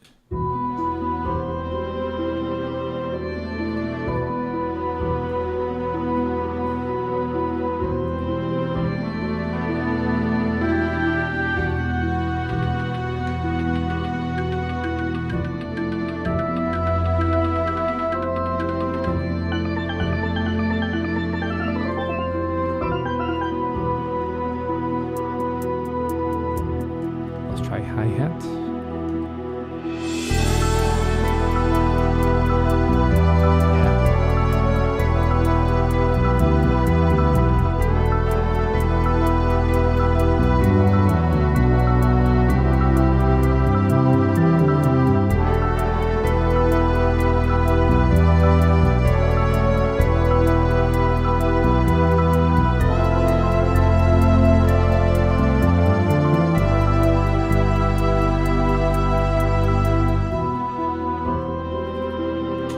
Coconuts, hey. Talk about the steel drums. Well, I use a ton of steel drums in the beach track. So yeah, feels about right. All right, bass is cool. It's a little out there, too exotic. So let me tame it down.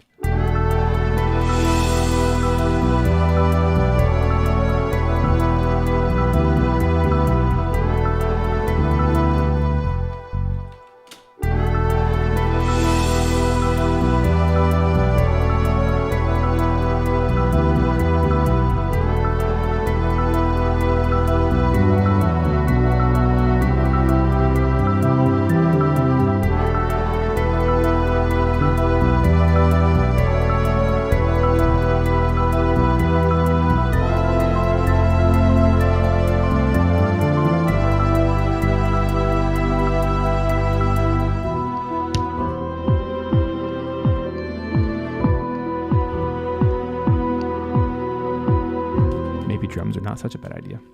Let's experiment. That's why we're here.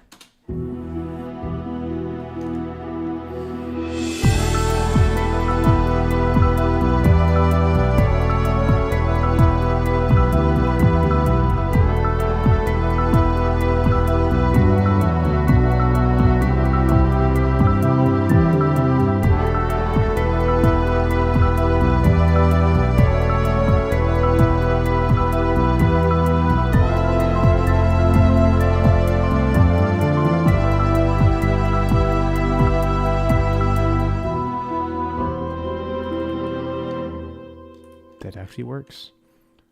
Doing the offbeat, the syncopation. Put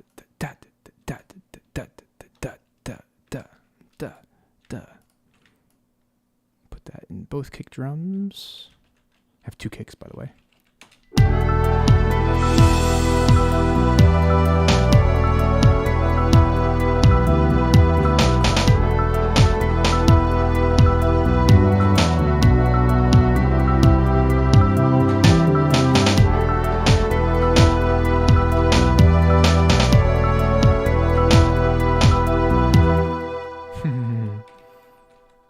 So the drums, I'm close. Let me just do it here.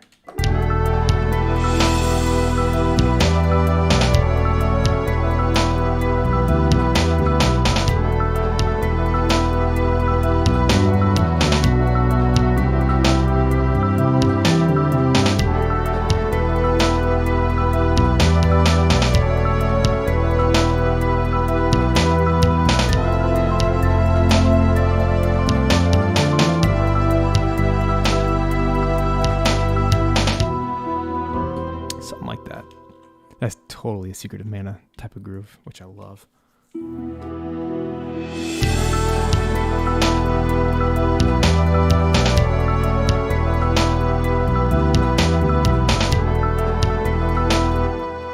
It's like a 4-bar phrase. It kind of keeps you on your toes. It's all 30 seconds. Like the snare needs to have like a slap in your face. Yeah,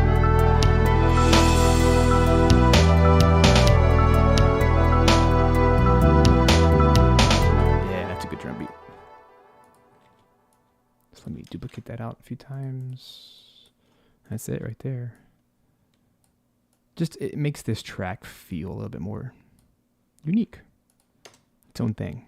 It's not really trying to copy anything else.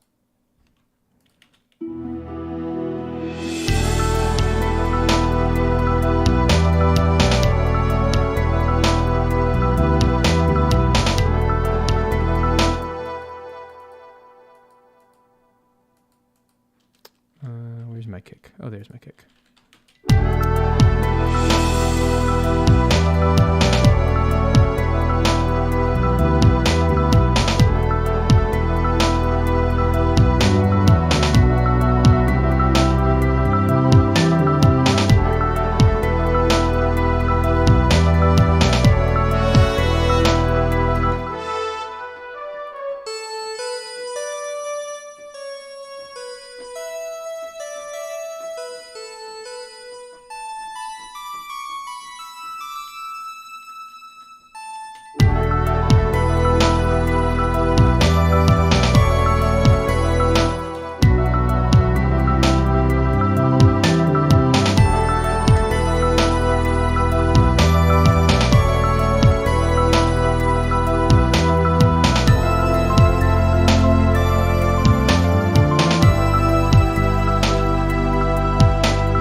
Oops.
replaces the need for a twinkly.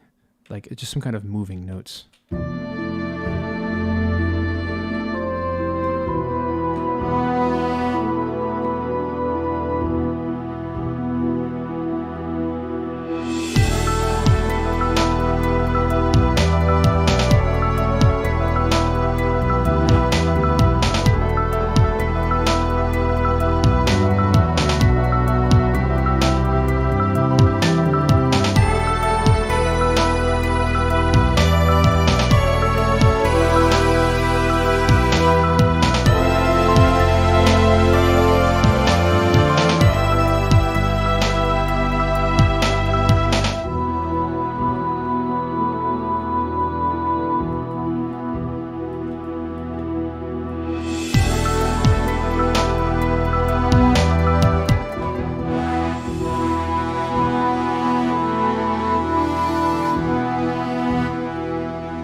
Emmanuel, great questions about keyboards. I don't really use the Axiom for what it's made for. I hardly use any of the faders and knobs. I just like it because it's small. Fits right here. That's about it. Has a mod wheel, has a pitch bend, has transpose. That's really all I need. But it has lots of other features, so look into it. See if it's a good fit for you.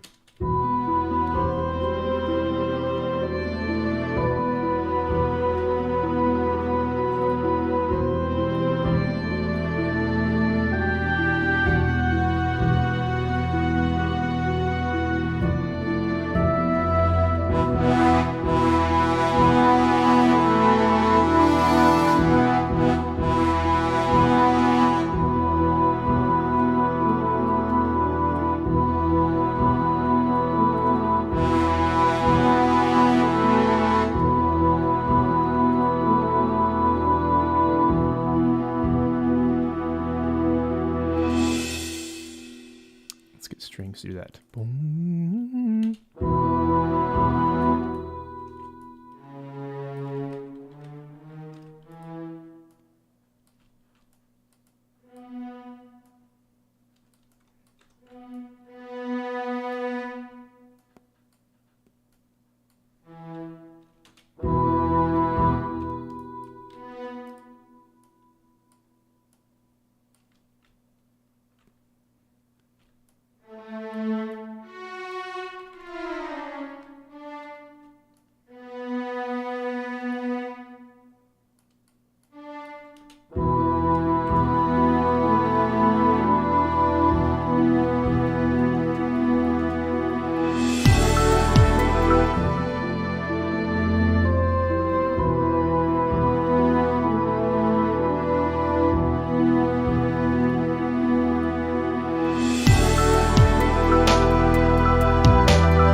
So the harp was getting lost in the mix, so I moved it back to the non-reverbed harp. Very dry, but actually cuts through really well because the other elements are so reverby.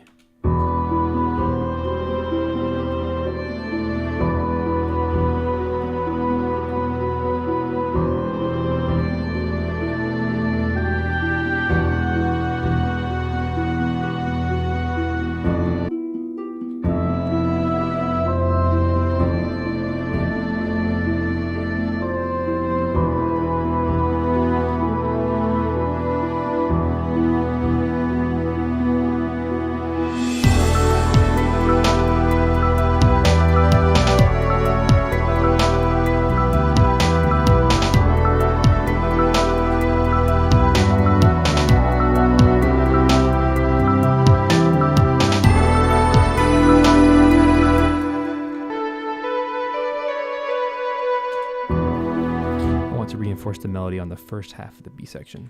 Now it's a little bit lost with all the extra elements.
Michael, you're saying that you feel like the harp is too lost without any reverb. Maybe we can try just making less.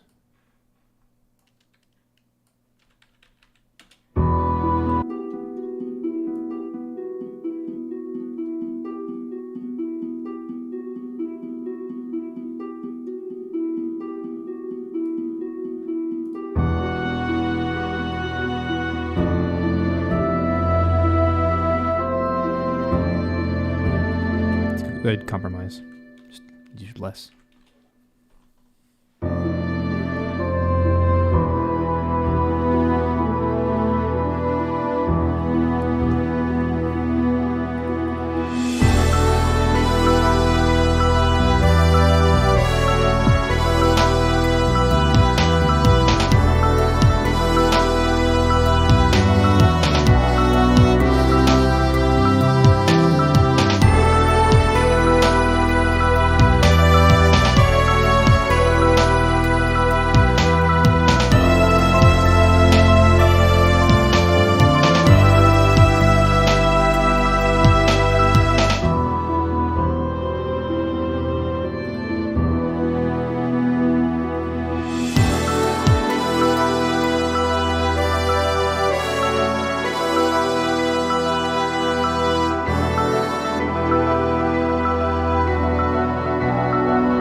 right, friends, I'm going to end it there for today because we're kind of at a crossroads now where I need the dev team to decide, okay, do they like the drum beat, more upbeat kind of thing, or do we like more of the ambience created from the A section, or some combo of the two, or who knows?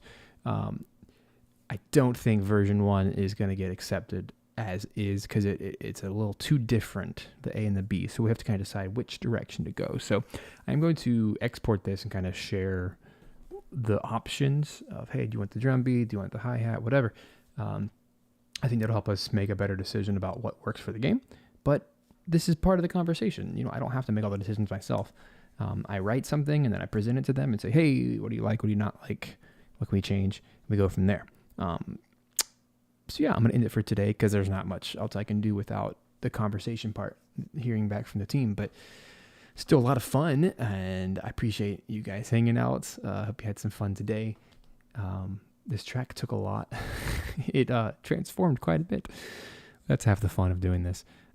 Just hanging out with you guys and writing good music and having fun. So I'm exhausted. So I'm totally done. Hope you guys have a fantastic rest of the day. Oh no! Anton's like, wait, can you play it again? Yeah, I'll do one more play out and we'll go from there. And Anton, I'll definitely share that with you very soon, the exported version, and we'll make some decisions from there.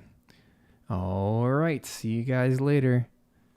Let's play out the final work in progress, totally work in progress, for World Tree from Monster Sanctuary Forgotten World DLC. Thanks for hanging out, guys. Have a fantastic rest of your day. Bye-bye.